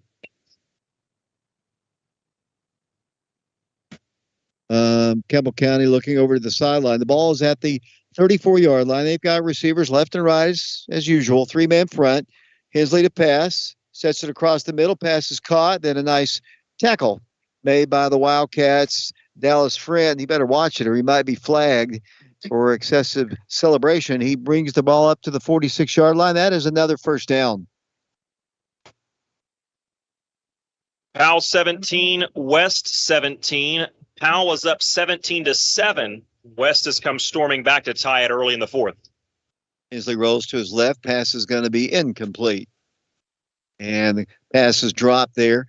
48-21 is our score as the ball is put down eventually. The ball is going to be put down. It'll be second down and 10 yards to go. The ball is going to be put down at the 46-yard line. 10:07 to play. No, we were almost out of here last week at about this time, but this game going much slower. A lot of points being scored in this one. Campbell County, second down, 10 yards to go. Hensley at quarterback. 3 receivers to the left, 1 guy to the right. I haven't called his name. That's number 11, Timmy Gibson, 5'11", 147-pound sophomore. They've got 3 guys to the left. Second and 10. Hensley's going to pass. Pass is going to be caught, and they move the ball forward before the stop is made abruptly at around the across midfield. Wildcats make a big stick there, and Campbell County has it third down. Oliver Springs up on Greenback 21-14. Hall's up big on Central 31-14 midway through the third quarter. We'll try to get a update on that Ray County score momentarily. Ball is at across midfield. The ball is at the 47-yard line. Jim Trent Insurance has donated to our cause next week. We're about halfway to streaming the ball game next week. Here comes the quarterback, Hensley, running the ball. He's got a first down. He brings the ball to the 40-yard line. Campbell County still playing their starters, as you said. The Wildcats have some of their starters in. Here comes Hardway back in the ball game. And out of the ball game for the Wildcats will come number 59, Lane Malcody. Wildcats have Malik Howard in the ball game. Campbell County down 48-21. We've seen a lot of offense in this one for sure. As we keep saying, to honestly be able to stream next week, we've got to raise $750. And unfortunately, that might be every single week. Hopefully, we'll go a long way. Hensley to pass, pressured. Here comes the pass. Pass is caught. Nice tackle. And you know who it is. When somebody goes down low like that, it takes out the ankles or the leg of the person with the ball carrier. I can't even see his number, but I know it's number 10, Price Davis. It absolutely is, and unfortunately, he's appears to be a little bit shaken up on that play, and yeah, that's you just hate to see that. I mean, he's okay. Izzy Mitchell, he's got a little pain issue, and they told him if he plays, he's going to have to play in pain, and he's got a stress fracture, and he'll be okay. I know Price. He's tough. He's going to get up, but it's got to be just hurting him. He just wants to sit down a little bit. Go ahead. What you're saying. Well, that's just really all I was going to say is Izzy Mitchell obviously on the mend, hoping to get him back. I don't know the timeline, but hopefully he'll be back next week. Brandon Hayward a little bit dinged up. Valen Henderson out this game as well. So a lot of those guys that could play both ways on the offense as a receiver and the defense as a defensive back, a corner safety type. Oak Ridge already a little dinged up, and it appears Price is not going to be fully himself health-wise throughout the remainder of the year, but the effort he's putting and the fact that he's even out there, it says a lot. Campbell County with the ball at the 43-yard line. Brian tells me that East Hamilton's on top of Ray County right now, 28-23. That's a great one going on down in yeah, there was a safety. Wow. 48-21. Here comes Hensley running the ball. He's met by Brantley Taylor, and he has dropped at that point. The Wildcats also had J.T. Gormley and David Jenkins. Looks like Malik Howard there. They have the ball at the 42-yard line. 8 minutes to play in the ball game.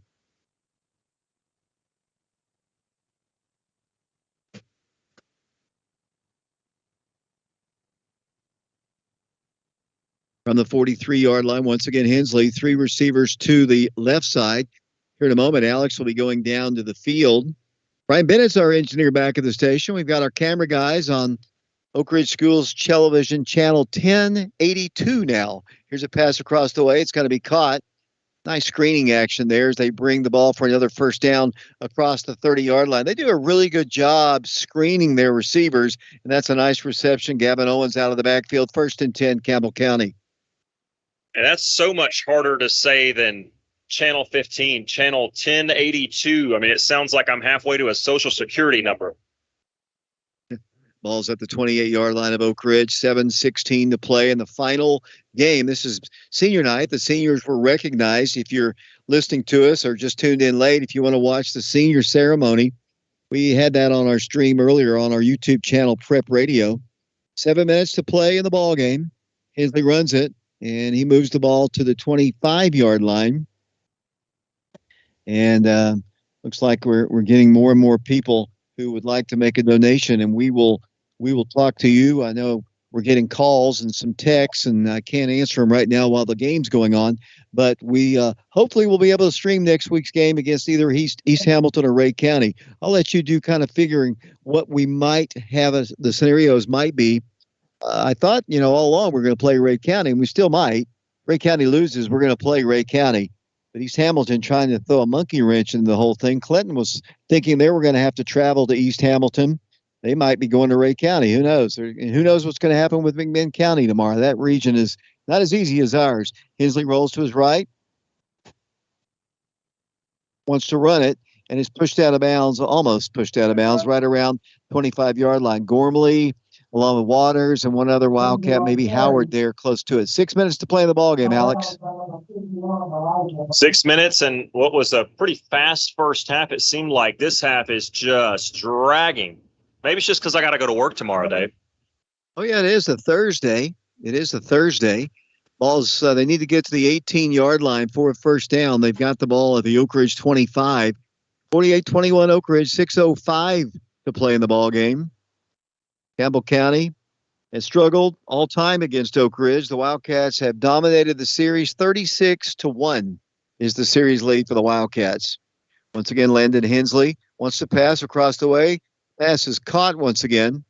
They have just worn out that middle part of the field. Dallas Frent makes the stop, and that's another Campbell County first down. They just kind of put somebody in there, and between the linebackers and the line and the defensive backs, and that's another first down for the Cougars. Yeah, it's tough to defend because even though they're not the fastest team, this quarterback's got a good enough arm, and we've seen him beat Oak Ridge deep a couple of times, and so Oak Ridge can't just commit to keeping things in 5-10 yards in front of them. Instead, they've got to be prepared. So as they back up, there's just kind of soft spots in the defense, and Campbell County's done a nice job of finding them. 5:33 to go. Hensley across the way. Pass is going to be caught once again, this time inside the 5-yard line. It'll be first down and goal to go for the Cougars. Wildcats are getting some of their big guys back in. Here's Fashawn coming back in the ball game. Wildcats are shorthanded in the secondary for sure. Brandon Hayward not able to play. Izzy Mitchell not able to play. Valen Henderson all out today. As here comes Gavin Owens trying to run the ball into the end zone. And he's already been there once, and he might have been there again. Falls across the line. And, Campbell County moves the ball down the field, and once again, they have another touchdown. Yeah, credit to them. A lot of Oak Ridge's starters are back in the game, and it's tough because mentally, as a starter, once you go out of that game and you see your younger guys get in, it's tough to try to kind of get that intensity back that you initially had. And here's the extra point, and the kick is up, and it is good. 4 minutes 50. They started the clock on the extra point, but it's 4:59 to play the ball game. 48-28. The Wildcats in the lead. We'll be back with yet another onside kick in 60 seconds.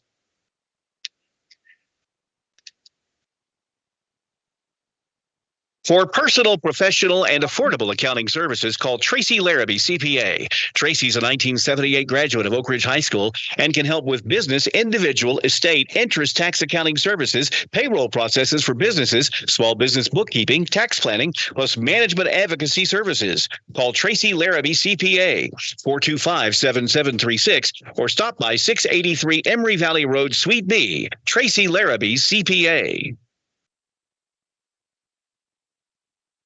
This is Coach Saunders, and you're listening to Wildcat Sports on FM 92.7 WIJV and PrepRadio.com.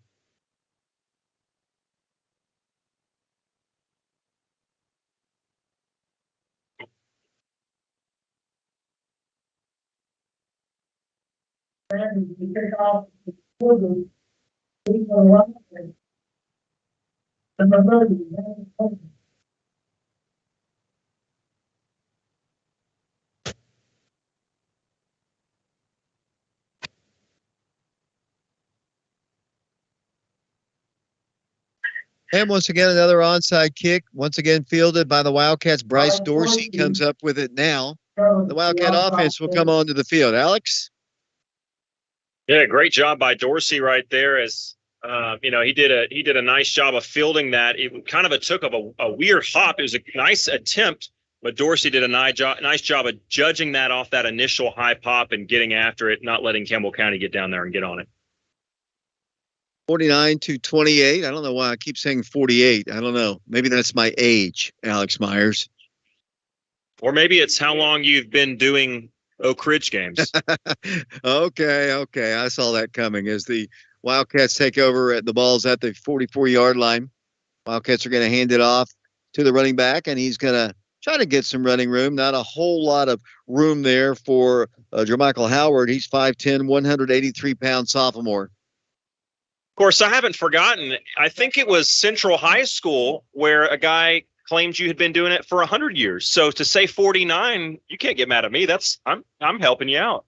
Yeah, I don't get mad. I realize I've been doing it a long time. You just look at the YouTube, the archive ball games all the way back to the dark ages when Bill Young was head coach. That was so many years ago, but I've enjoyed it. A lot of years doing it, a lot of fun, a lot of great basketball games, football games, and hey, we got a playoffs to start here. Handoff goes to Howard once again, and Howard's going to move the pile forward. That's a really fine run. He got some push there from his offensive line. He got it across midfield. Fine run by the sophomore there. Absolutely, really nice looking job. And here comes another sophomore, Riker Arms, back into the game. And I know you would hate me to say this, but I'm going to do it anyways because I think when people do things, oftentimes we wait till they're not doing it anymore to say it. But Dave, thank you for all those years of service. I know the Wildcat parents, the family members that live far away, is there's going to be an offsides on Campbell County. It'll give Oak Ridge a first down. And without your efforts and your crew throughout the many decades that you guys have been doing things, Oak Ridge football wouldn't be what it is. I mean, I can remember as Oak Ridge again gets a first down off the penalty, I can remember listening to road games, the Riverdale games, the McMinn County games back in the early 2000s when I wasn't old enough to drive and my parents wouldn't make that trip. I remember sitting in listening to you and Scott Munger and Mike do the games. I mean, it's been a service and it's a lot of work, but I appreciate it. And I know Oak Ridge fans do as well. Riker Arms with the ball carrier. Thank you a lot there, Alex. I appreciate that. I knew I was starting to get old when I'm broadcasting the grandkids of people that I broadcast years ago, and that's what I'm doing right now. So, but been a lot of fun, and like I said, hopefully we have another state championship in us. Maybe this year. That West Powell game kind of tells me that West maybe not as strong as some West teams, and I think it's wide open. Got Henry County out in West Tennessee. Hopefully the Wildcats starting next week can make a great run in the playoffs. I absolutely think Oak Ridge. I absolutely would like Oak Ridge in that game, even not being biased. I saw them earlier. Great running game, but they're very one-dimensional. Handoff goes. There's a big hole, and that's going to be in the end zone. That's going to be a touchdown, I do believe it is. Touchdown, Oak Ridge. Porter takes it in. Another freshman, 5'11", 180-pounder. He just busted it right up the gut, and the Wildcats are over 50 points. What a run and what a hole that offense line opened up. And we got some speed from the youngster. And to see how happy his teammates are for him, that's a great sight. They're talking about something else. We might have had an excessive celebration. This is the no fun crew. They've penalized us a couple times after touchdown runs, but Wildcats up their lead here to 55-28, and they're pointing towards Oak Ridge. It is going to be a touchdown, dead ball foul, unsportsmanlike conduct against the Wildcats. The no fun crew. They won't let them celebrate it. You watch NFL games, you watch college games, you see all that dancing around. These guys, they must be upset they have to go to work tomorrow because they haven't let us have any fun in game number 10 as the Wildcats are going to go 8-2 on the year. Here comes Frankie once again with the extra point attempt. There's a lot of pressure, and that kick is no good. 55-28 the score, 2:18 to play in the ball game. We'll take another break. We'll be back in 60 seconds.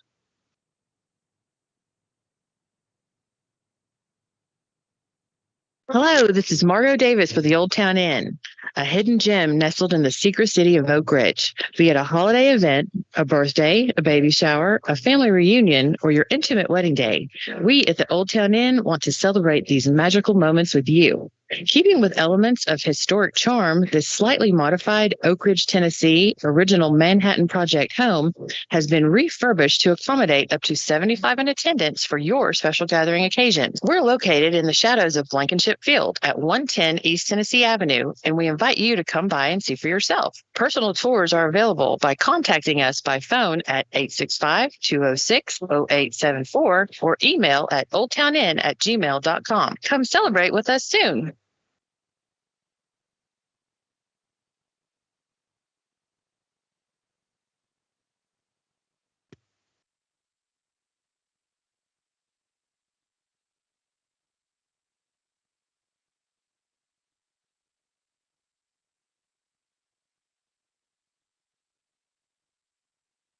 Here comes Eli Pearson's kick once again, and he kicks it well this time. Then he fielded at the 20, to the 30, to the 35, to the 40. He took the yardage, the penalty yardage on the unsportsman on the kickoff. And I noticed Eli, his toes probably getting a little tired as he walked up to the line. He looked like he was ready to go to bed as Campbell County's offense comes onto the field once again with exactly 2:07 to play in a 55-28 ball game.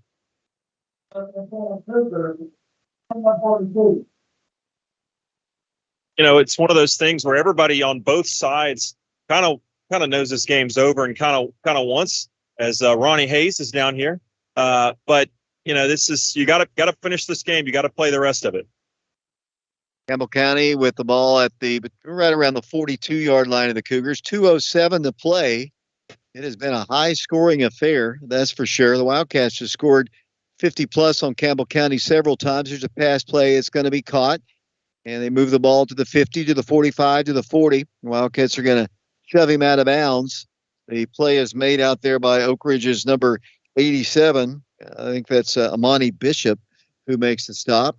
Got conflicting rosters there, and hopefully we got the right people playing. And as the Wildcats are minute 57 to play from ending their regular season, but Campbell County's going to the playoffs too. They'll play the number one team out of Region 4. It most likely McMinn County, but you never know. Incidentally, Ray County has taken the lead again over East Hamilton, 29-28. Hensley rolls to his left this time. It's going to go deep. End zone pass is going to be intercepted. Oak Ridge. The Wildcats have it at the 20 to the 25. That is Tyree Porter. I know that's his number, and the Wildcats will take over. The first turnover, I think, of the ball game. The Wildcats take over at the 23-yard line. Great job of Oak Ridge.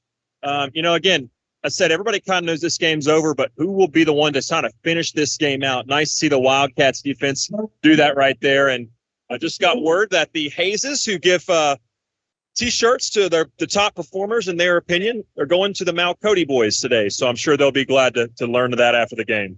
Are you not going to talk about what that shirt says?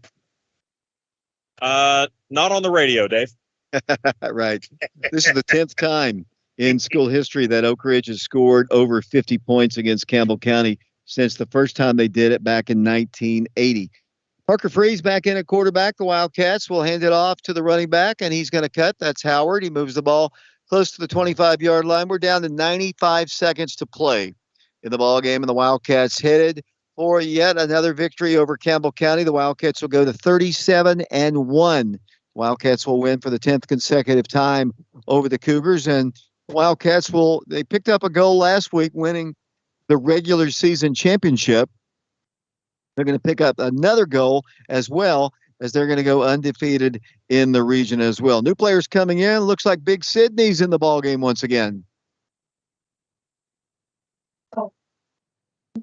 Parker Free is in the ball game. Ray County has won the ball game by a final score of 29-28 as Parker takes a knee.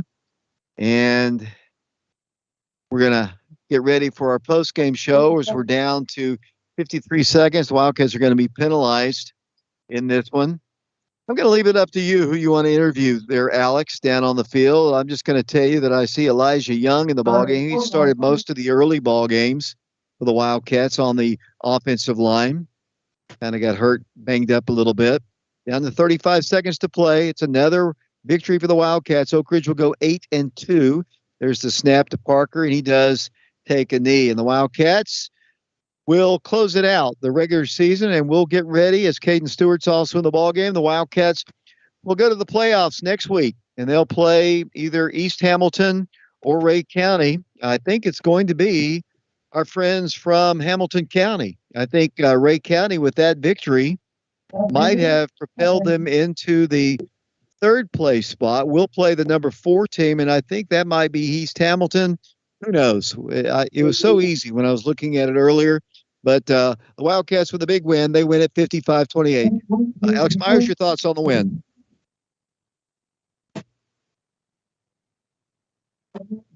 He's down on the field with his microphone. I don't think he can hear me. He's talking to Ricky Chitwood, assistant coach. And Alex, your thoughts on the win? I'm watching him. Alex, go ahead. You're putting the radio in. Go ahead and give us your thoughts on the game. It was just a well-played game. Obviously, it wasn't perfect. You'd love to see Oak Ridge. They were up 35-7 at half. You'd love to see them kind of close that thing out and not let Campbell County get any more points. But when you put your backups in and your younger guys in and let Campbell County keeps their starters in, it was kind of inevitable they were going to be able to move the ball a little bit more maybe, and they did that. But overall, really good. Love to see the fact that Oak Ridge came out here. They didn't sort of mess around. They got this over with fairly quickly for all intents and purposes. And the biggest thing, David, outside of Price Davis, which he seems to be okay. I mean, to me, they come out of this game unscathed and injury-free and able to go into the playoffs relatively healthy. I think it'll be really important to see how many of these guys that were out tonight they can get back in before next week. 55-28 the score. We're going to take a quick timeout. When we come back, Mike Sheehan will start the scoring summary. Coach Rank doesn't talk to his team long. Wildcats win at 55-28. We'll be back in 60 seconds.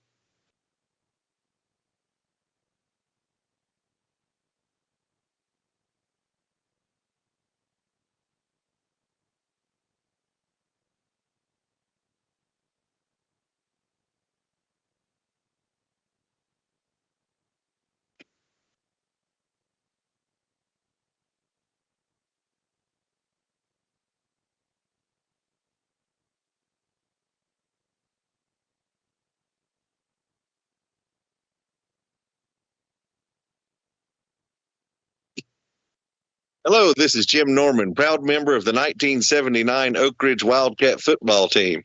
And I, along with my wife, Mary, and sons, former Wildcats James Norman and Elliot Norman, would like to wish the Wildcats a very successful season. Jim Norman is a partner in another long tradition of excellence. The law firm of Joyce, Meredith, Flitcroft, and Normand, PLLC, and Joyce, Meredith, Flitcroft, and Normand Title Services. A full-service law firm in Oak Ridge for nearly 70 years. Give Jim a call at 482-2486. Welcome back once again. David Clary along with Alex Myers. In a moment, I see Alex is roaming around trying to get some interviews. Mike, I hesitate to let you to go ahead and start, as Alex is still kind of wrapping up and trying to find somebody. Looks like he's grabbed Vashon, looking for one of his camera guys. Just tell us how the first 2 points, 2 touchdowns were scored. Actually, let's go down to the field to Alex. I'm sorry, Mike. Let's go down to Alex Myers, and it looks like he's got Kanan Hickson and Vashon Knowles. Go ahead, Alex. Yeah, we'll start with Kanan Hickson. Kanan, a senior. I know the linemen. They don't necessarily get as many interviews as guys like Javis and Vashon and Blaine, but you guys, without what you guys do, they don't get to show off. And so tonight I thought Blaine really all night long had a totally clean pocket. You guys look like you're playing your best football at the right time of year. What did you guys see out there? Mostly we saw a free front, but I mean, we didn't see much. Campbell County, we knew we were going to win this game, but we just knew we needed to execute. And I thought that was one of the most impressive things we were talking about on the broadcast is clearly you guys were the more talented team, and that's not taking anything away from Campbell County, but you watch these two teams, you guys are the better football team. But that doesn't always necessarily mean that you go out there and take care of business early. You guys, I thought you came out here focused in a spot where, maybe you could have been a little bit lackadaisical. You guys didn't play with your food, as I would say, right? You guys came out, took care of business, and kind of put them away early for all intensive purposes. How important was that to you? Really, it was really important to me because we couldn't take care of it at Lenore City, and I didn't want that to happen in this game because they could come back. I mean, you saw at the last fourth quarter, they were scoring, so we had to keep them points up. It was interesting to me always. It's a different conversation if you guys, this is the end of the season, or if this was you guys were going on the road, but you get to come home. However, tonight, your last time down the steps as a regular season Wildcat, obviously you had your mom and dad out there. Let's talk about the emotions of what went in pregame and as you went through the night. Well, I mean, this is my first year starting as a senior, so I mean, it was just really emotional for me knowing how much work I put into this season and how much work I put in over 4 years. I mean, we've been through 4 coaches in my 4 years, starting with my freshman year.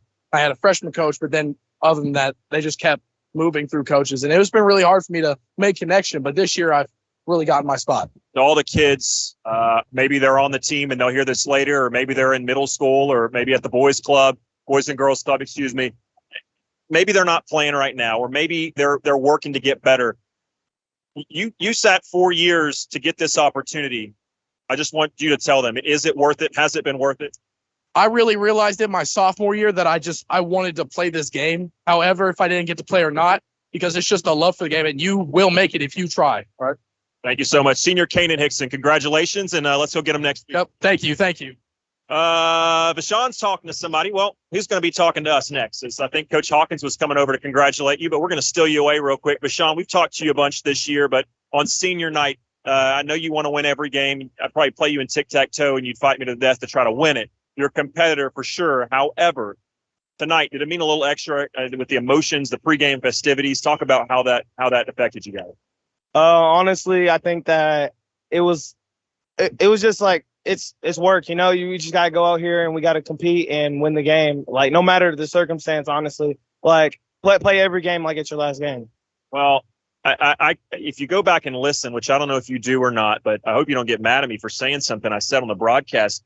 They caught that. They threw you a few balls tonight, but the one they threw you on that left side where you ran down the sideline and kind of did a little juke move. We hadn't seen that. I'd seen straight line speed and obviously what you can do on the defense. So I kind of said, I didn't know Vashon had that in him, and you kind of tried to spin out of a tackle. Did you kind of relish that moment? That was really the first opportunity that you had kind of been in the open field, and then later on, just a few plays later, you were able to score. Yeah, I mean, Jarvis always getting on me about I got no moves or nothing, because every time I get a catch, it's always as soon as I catch it, I get hit or something. So I haven't really got the opportunity to show my open field skills. So I was a little happy to show it out there. You've been a guy that's played a lot of football over the past couple of seasons for Oak Ridge, but we talked to a guy, Kanan Hickson. He didn't play a lot last year, the previous years. You've got some seniors on this team that I'm looking at one right now off in the distance who, maybe they don't play a lot. Maybe they're not starters. Maybe they don't get in a bunch of snaps. For those guys to get in tonight, for them to participate, how much does that mean to a guy like you? Even though you're not necessarily in that same position, you guys wanted a little extra for those guys as well? Yeah, I think it means a lot to them, especially like this being their last ride. And I think that it's good for them to get reps out there too. Because those guys practice just as much as anybody else, right? Yeah, they also honestly, some of them are some of the hardest workers out here. And it just goes to show how much they can show, how much work ethic that they put in practice and stuff. Congratulations, Vashon. What do you guys have to do between now and next Friday? You get an extra day of rest, if you will. What do you guys have to do to get ready for round one? We just got to compete every practice 100%. Play like it's a game, honestly. You play how you practice, So we just got to keep practicing hard and get the wins. Congratulations, Vashon. Thank you. Thanks for your time. And we're going to interview one more player before we talk to Coach Rang. It's a guy we've talked to before.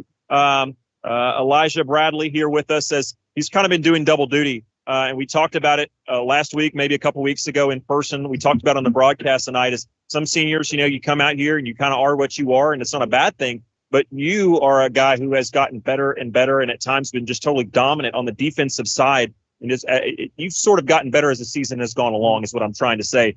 However, you've been playing double duty. Now you're having to switch over and play offensive line. Are you enjoying that? Is it wearing you out a little bit? How are you viewing that? Well, when I started playing offensive line a couple weeks ago, I was a little tired, a little annoyed that I didn't get to play as much on defense. But as I've been going on, I've been able to get more stamina so I can play offense and not really get too much tired. Talk to another fellow senior of yours, Kanan Hickson. He's a guy who has fought and dug and scratched and clawed his way to get a starting position, working hard for it year after year, and he finally gets that opportunity this year. That offensive line, you guys had a tremendous game tonight. I don't know that Blaine Stansbury got touched on a pass other than the face mask call. I know you guys take a lot of pride in getting to the other team's quarterback, but how is it on the offensive line trying to protect a little brother back there? It feels really good to be able to trust the rest of the offensive line and be able to block and not let anyone get through. The emotions. I know it's not your last game at Blankenship. It'll probably be a little bit different next week and as we go on and how far you guys make the playoffs. But knowing that this is your last time down the steps in the regular season, the festivities tonight, there are more emotions tonight, or does that maybe not hit you until maybe a few weeks down the road? It hit me just because, senior night and all, but it's definitely going to hit way harder when we get closer and closer to the state. Elijah, congratulations. Let's go get, I think the Ray County game is still in question the last I checked, so I don't think we're 100% sure who will be playing, but whoever it is, go get them, all right? Sir, thank you. Thank you so much to Elijah Bradley, and if we can get Coach Ring, we'll try to keep it here and try to get this interview done pretty quickly. That way we can make this as intriguing radio as possible. I do not see him. So, Dave, if I'm going to send it back up to you just for a moment, but keep your eye on me because I will flag you down as soon as we have Coach Ring. Thanks a lot there, Alex. Let me bring in Alex. Let me bring in Mike Sheehan along with Ben George. Guys, before Alex finds Coach Ring, your thoughts on the ball game? I thought it was an outstanding performance tonight, David. I mean, they just played like they wanted this game, and they absolutely came out and played as good as I've seen them all year long. Blaine Stansbury is very impressive for a sophomore. If he doesn't make all region, I'll be really disappointed. I mean, they went undefeated. What else can they do? And he has played great. And tonight, I've never seen him throw the ball any better than he did tonight. Give the offensive line a lot of credit. There's a lot of great players on this team. We ought to have a team full of region players. And to, pull this off like they did, 55-28. We scored 8 times tonight. This is the highest scoring game we've had all year, and I can't remember having one that big last year. So this is an outstanding performance. Way to go to the end of the year, and the way to end the season, David. 8-0, undefeated in the region. Just doesn't get any better than that. It's just a sweet, wonderful thing to happen. And I don't know where Ben is. I haven't seen him up here.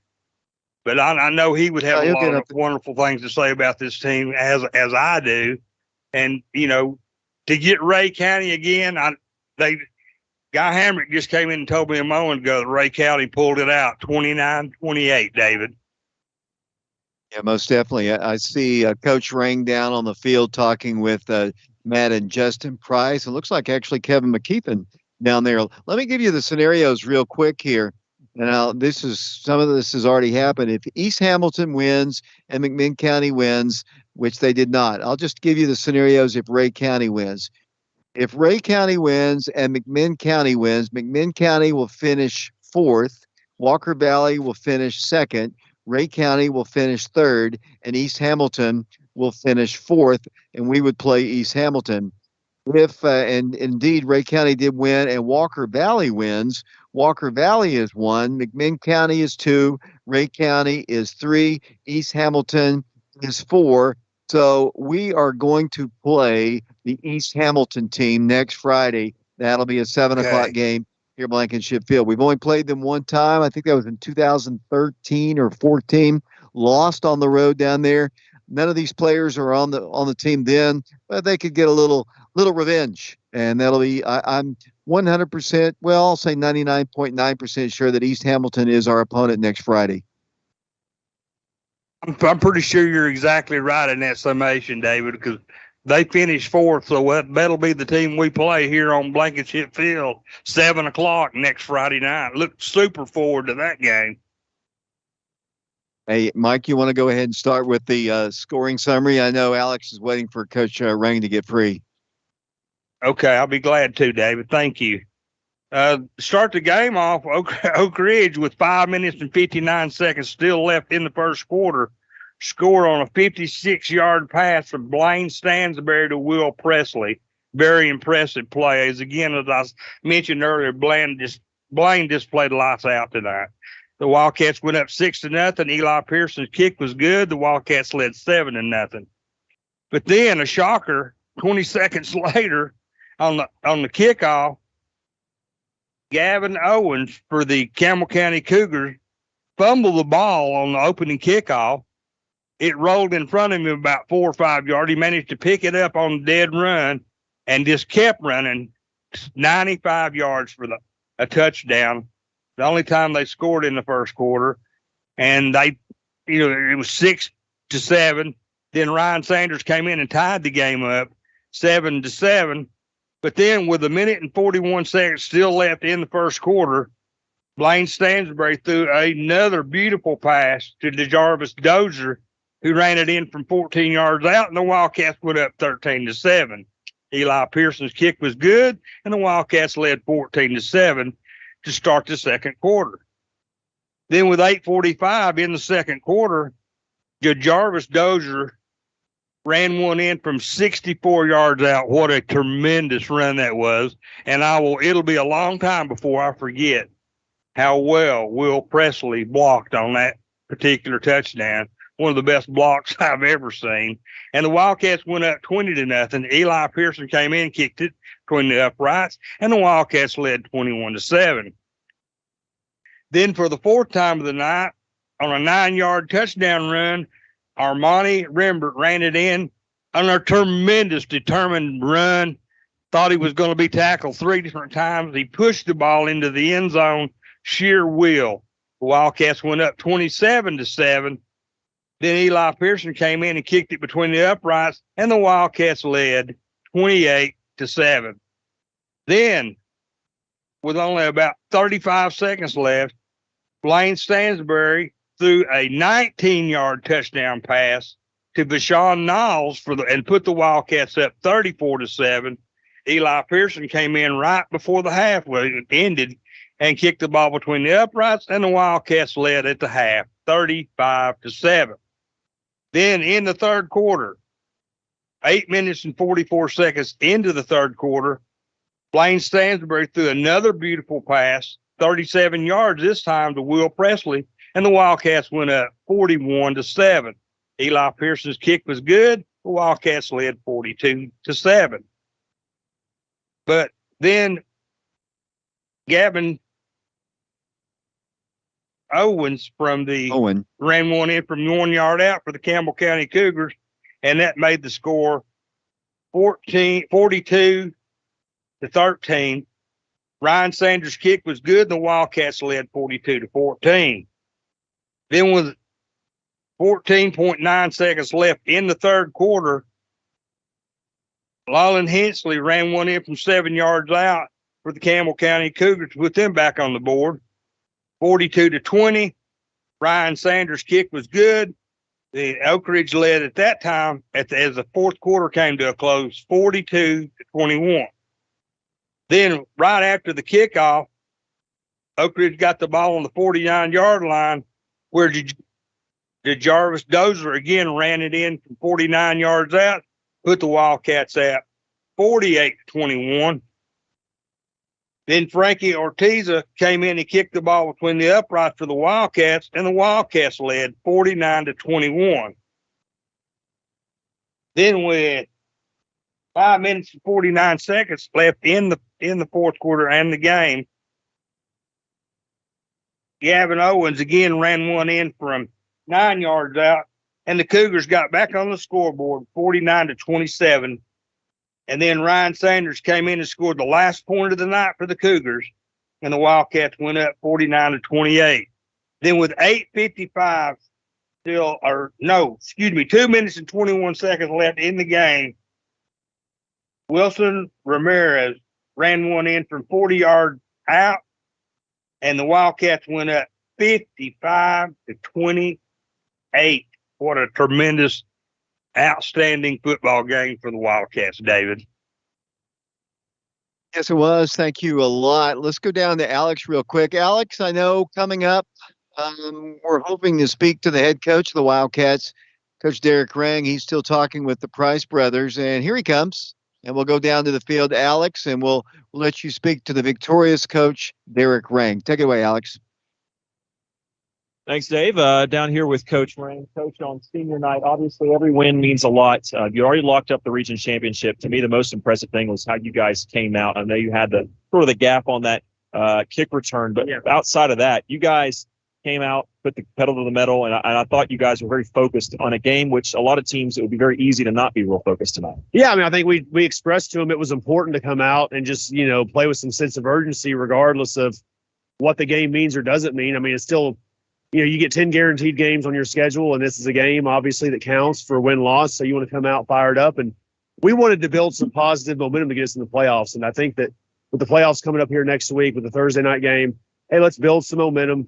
Obviously, Friday we won't have anything, and then we can get back to work next week and get ready for, I think it's East Hamilton. Am I reading too much into this, or does actually having an extra day prior to that kind of making this a long week, does that help you guys, or is that really maybe not a big deal?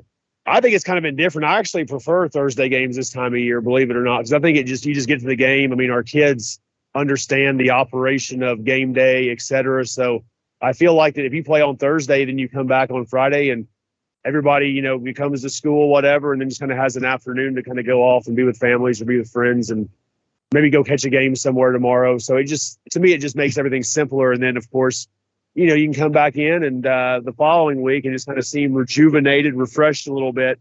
And that's what we should be right now. We want to be peaking at the right time going into the playoffs. And regardless of who we play, I think it's going to be East Hamilton based off some scores. We don't know that. I think there's still a game tomorrow night that will determine the opposite region. But we just want to peak at the right time, especially round one. You get in the playoffs, you get quality football teams, quality competition, and hopefully we can just play well next week. I do believe you play East Hamilton. Ray County, I think it was 29-28. They were going back and forth. East Hamilton, Ray County ended up pulling that one away. A couple questions, and I'll let you go. Tonight on senior night, I talked to Bashan, I talked to Kanan Hickson, some of those seniors. There's a lot of guys that we've talked about, you and I have talked about, the fans watching know about. A lot of guys who got in tonight and got some meaningful snaps. Who maybe they've worked here for 4 years and maybe they don't get a lot of playing time, but they're equally as valuable to this team as far as what they can bring in practice. Just talk about this senior class. Yeah, senior class in general, obviously it's been a fun group to coach first and foremost. They've been through a lot. I mean, some of them, as their freshman year, the way it was structured, they kind of had a freshman coach with them on the bottom field by the turnpike. And then I think a couple of them may have gotten into varsity. Once they moved up to varsity, kind of got transitioned. And then, sophomore year, they have Coach Gaddis, then the coach retires. Junior year have Coach Cummings, then senior year have me. So some have had 4 coaches in 4 years with Oak Ridge football. Some have had 3 varsity coaches in 3 years. So it's not the easiest transition to come into. So they've been a good group. Obviously, you've mentioned some of them. Some of the key players obviously have been key contributors at Oak Ridge for a while. And then we also have some guys that have been a part of the program and just now are getting a chance to play a little bit. And then, some obviously may have joined and haven't played as much as others, but we're a family. We want to be a family, and we want to have as much pride in just wearing the Oak Ridge uniform, walking down the 72 steps, being a part of a successful program. They'll take those skills with them for the rest of their life. Last thing is, we get next week, instead of asking the standard, what do you got to do to get ready for next week? I want to ask you about your health. I know you got several guys out this week, several guys that have been out for several weeks. How do you expect this team health-wise? You don't have to get into specifics, but you think you guys are going to be I thought you guys did a nice job of getting in and out of this game without really any additional injuries, but how are you guys looking from a health standpoint going into week 1 of the playoffs? So, I mean, obviously, we've kind of had injuries just, I guess, was mostly with some skill players, to be honest with you. I think what will have happen against, obviously, the first round game, we'll get some guys back. Pretty sure about that. We'll get a couple back for sure. We're kind of positive on that. Maybe it comes down to a couple more, just kind of wait and see, I guess, going into next week, kind of how everything's going to transpire. But, I think for the most part, by the time we get to next Friday night, whoever we're playing out here, East Hamilton, whatever, I think you'll see a lot of familiar faces out there for the Cats. Hey, thanks so much. Congrats on a great regular season. I know we're not finished yet, but great win out there tonight. Yep. Thank you. Thank you so much, Coach Rang. Appreciate you sticking around for us. And David, I appreciate you kind of hanging around and Mike doing the scoring summary and letting us hang around and do that. David, I'll send it back up to you. Thanks a lot, Alex. We're going to get Mark Hayes and his final statistics in, but we're going to take one more break. We got one more break to go, and Mark will run down the stats. Oak Ridge wins at 55-28. We'll be back with the final statistics following this 2-minute timeout.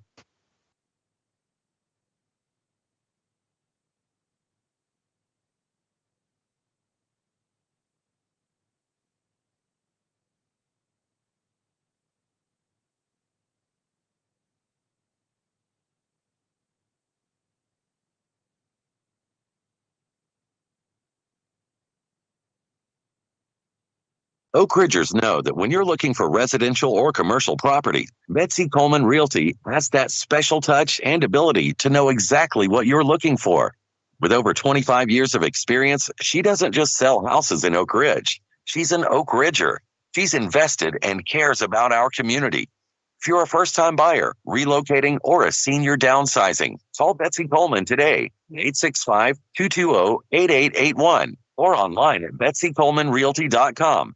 Betsy Coleman Realty, a proud supporter of the Wildcats. Hello, this is Jim Norman, proud member of the 1979 Oak Ridge Wildcat football team. And I, along with my wife, Mary, and sons, former Wildcats James Norman and Elliot Norman, would like to wish the Wildcats a very successful season. Jim Norman is a partner in another long tradition of excellence, the law firm of Joyce, Meredith, Flitcroft, and Normand, PLLC, and Joyce, Meredith, Flitcroft, and Normand Title Services, a full-service law firm in Oak Ridge for nearly 70 years. Give Jim a call at 482-2486. Dr. Bill Linehan has patient care as his highest priority in his longtime Oak Ridge dental practice. Dr. Linehan has specialty training in crowns, bridges, partials, dentures, and implants. All your cosmetic dental needs. A Delta Dental Insurance provider. Dr. Linehan's office is located at 400 Laboratory Road, Suite 104. Now accepting new patients, so call today for your appointment. A caring professional with your smile in mind. Dr. Bill Linehan, 482-1731.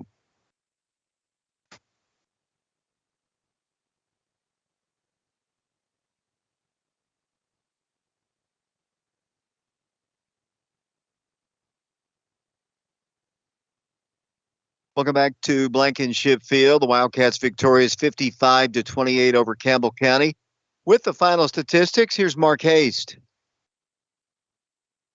Mark Hayes back here at Blankenship Field, where Oak Ridge was victorious by a final score of 42-28, I believe. I need to bring out my sheet. I apologize. I've already cleared off the scoreboard. So, my wife says 55. I believe her. Let me check it real quick. My apologies. Yes, she is correct, like always. 55-28. Oak Ridge victorious tonight. Look at the statistics. First for Oak Ridge, they were led on the ground by Jarvis Dozier. He had 174 yards on 7 carries. That is an average of 24.9 yards per carry. Very impressive night for him tonight. His long was 69 yards. Demillion Porter, he had a nice run. It was a 41-yard touchdown run. Jamichael Howard had 9 yards on 3 carries. Blaine Stansberry also with 9 yards on 3 carries. Riker Arms had 6 yards on 4 carries. And Parker Free came in late. 2 carries for minus 10 yards. Obviously, he was just downing the ball at that point. So as a team, the Wildcats rushed the ball 20 times for 229 yards. So that's an average as a team of 11.5 yards per carry. Very impressive. Passing tonight, Blaine Stansberry, the starting quarterback for the Wildcats, he was 14 of 17. That's an 82.4 percentage for him for 246 yards, no interceptions, and his long was 56 yards. Receiving that 56-yard reception was Will Presley. He had a total of 146 yards on 5 completions. His average was 29 yards per reception. Vashawn Knowles Another impressive night for him. 2 receptions, 46 yards. Almani Rembert, 19 yards on 2 receptions. Price Davis with 18 yards on 3 receptions. DeJovis Dozier, he had a 14-yard reception. And Jarrell Jimerson had a 3-yard reception for the Wildcats. So as a team, the Wildcats on the ground had 229 yards on 20 carries. They had 246 yards through the air on 14 receptions. So a very balanced attack for the Wildcats tonight for a total offense of 475 yards. Wildcats had 10 first downs in the ballgame, penalized 8 times for 80 yards. Now looking at Campbell County, they were led on the ground by Gavin Owens, 13 carries for 38 yards. He had an average of 2.9 yards per carry. His long was 10 yards. Quarterback Landon Hensley, he carried the ball 14 times, totaling up 23 yards on the ground. His long was 7. So as a team, the Cougars ran the ball 27 times, gaining 61 yards on the ground. Through the air, their quarterback, Landon Hensley, he was 24 of 33 with 1 interception late in the game. His long was 52 yards. Receiving for the Cougars, they were led by Gavin Owens. He had 14 receptions for 86 yards. Luke Lindsay had 85 yards on 5 receptions. Gabe John had 3 receptions for 69 yards. KJ Caldwell, 2 receptions for 12 yards. And Timmy Gibson had an 11-yard reception for the Cougars. Now, as a team, the Cougars had 61 yards on the ground on 27 carries. They had 263 yards through the air on 24 receptions for a total offense tonight of 324 yards. They had 19 first downs in the ballgame. They were penalized 4 times for 30 yards. So looking at the team side by side, Oak Ridge on the ground, 229 yards. Campbell County, 61. Through the air, Oak Ridge had 246 yards. They were beaten there by the Cougars. They had 263 yards total offense. Oak Ridge with 475 total offensive yards. Campbell County, 324. First downs, Oak Ridge had 10. Campbell County, 19. Penalties, Oak Ridge had 8 penalties for 80 yards. Campbell County, 4 penalties for 30 yards. Time of possession, Oak Ridge had the ball 18 minutes and 21 seconds. Campbell County, 29 minutes and 39 seconds. Again, Oak Ridge victorious tonight by a final score of 55-28. Alex? Thank you very much, Mark. One more final score. It came in just a few minutes ago in overtime. West 24, Cal 23. West Rebels win the region and a 1 seed for the playoffs. Before I send it back to you, David, I do want to remind folks, shout out to David Clary this week. If you would like to help and join out, we appreciate the several of you who have already pledged a donation. It's $750, folks, to get on to be able to stream with a video like we do on YouTube at our Prep Radio channel. In order to do that in the playoffs, it costs us $750, not total, per game. So we will have to raise $750 to be able to broadcast next week. And hopefully we'll have to do that several times en route to a long playoff run here. But first things first, just like the team does, we have to worry about week 1 of the playoffs. So if you would like to help us, you can text that number we gave out earlier for David Clary, or you can also email him. It'd be a great way to do so. Just contact DC, as in David Clary. That's DCCatVoice at AOL.com. David, great game, great win. It's never gets old being at Blankenship on a Friday, or in this case, a Thursday. Yeah, most definitely. The Wildcats put up a lot of yards. Campbell County will be heading to the playoffs as well. East Hamilton, we haven't played since 2013. We lost that game on the road, so it's been about 10 years. We think that's who will play. There's still other games to be played tomorrow. Let's close it out. It has been a long night, and you've got to go to work. Appreciate all of our camera guys here today, and Mike Sheehan as well. John, Luis, along with Ben and John, and I'm forgetting somebody, Alex Waraxa, doing camera work, Mark and Shauna Hayes, Brian Bennett. Just your final comments as the Wildcats win at 55-28. Make it quick. Yep, I will. Just a great game, start to finish. Like I said, Oak Ridge came out focused in a game that would have been extremely easy to not be focused. credit the coaching staff, credit these seniors, these captains, these leaders on this team. And, 10 games, 10 weeks is a long time, but this is really where the fun starts next week at Blankenship Field. And I'd encourage everyone to come out and support these kids. And our next broadcast will be next week, 7 o'clock here on FM 92.7 and hopefully streaming on our YouTube channel. Once again, the final score, the Wildcats win it 55-28. For Brian Bennett, Alex Myers, and Mike Sheehan, this is David Clary saying, so long, everybody.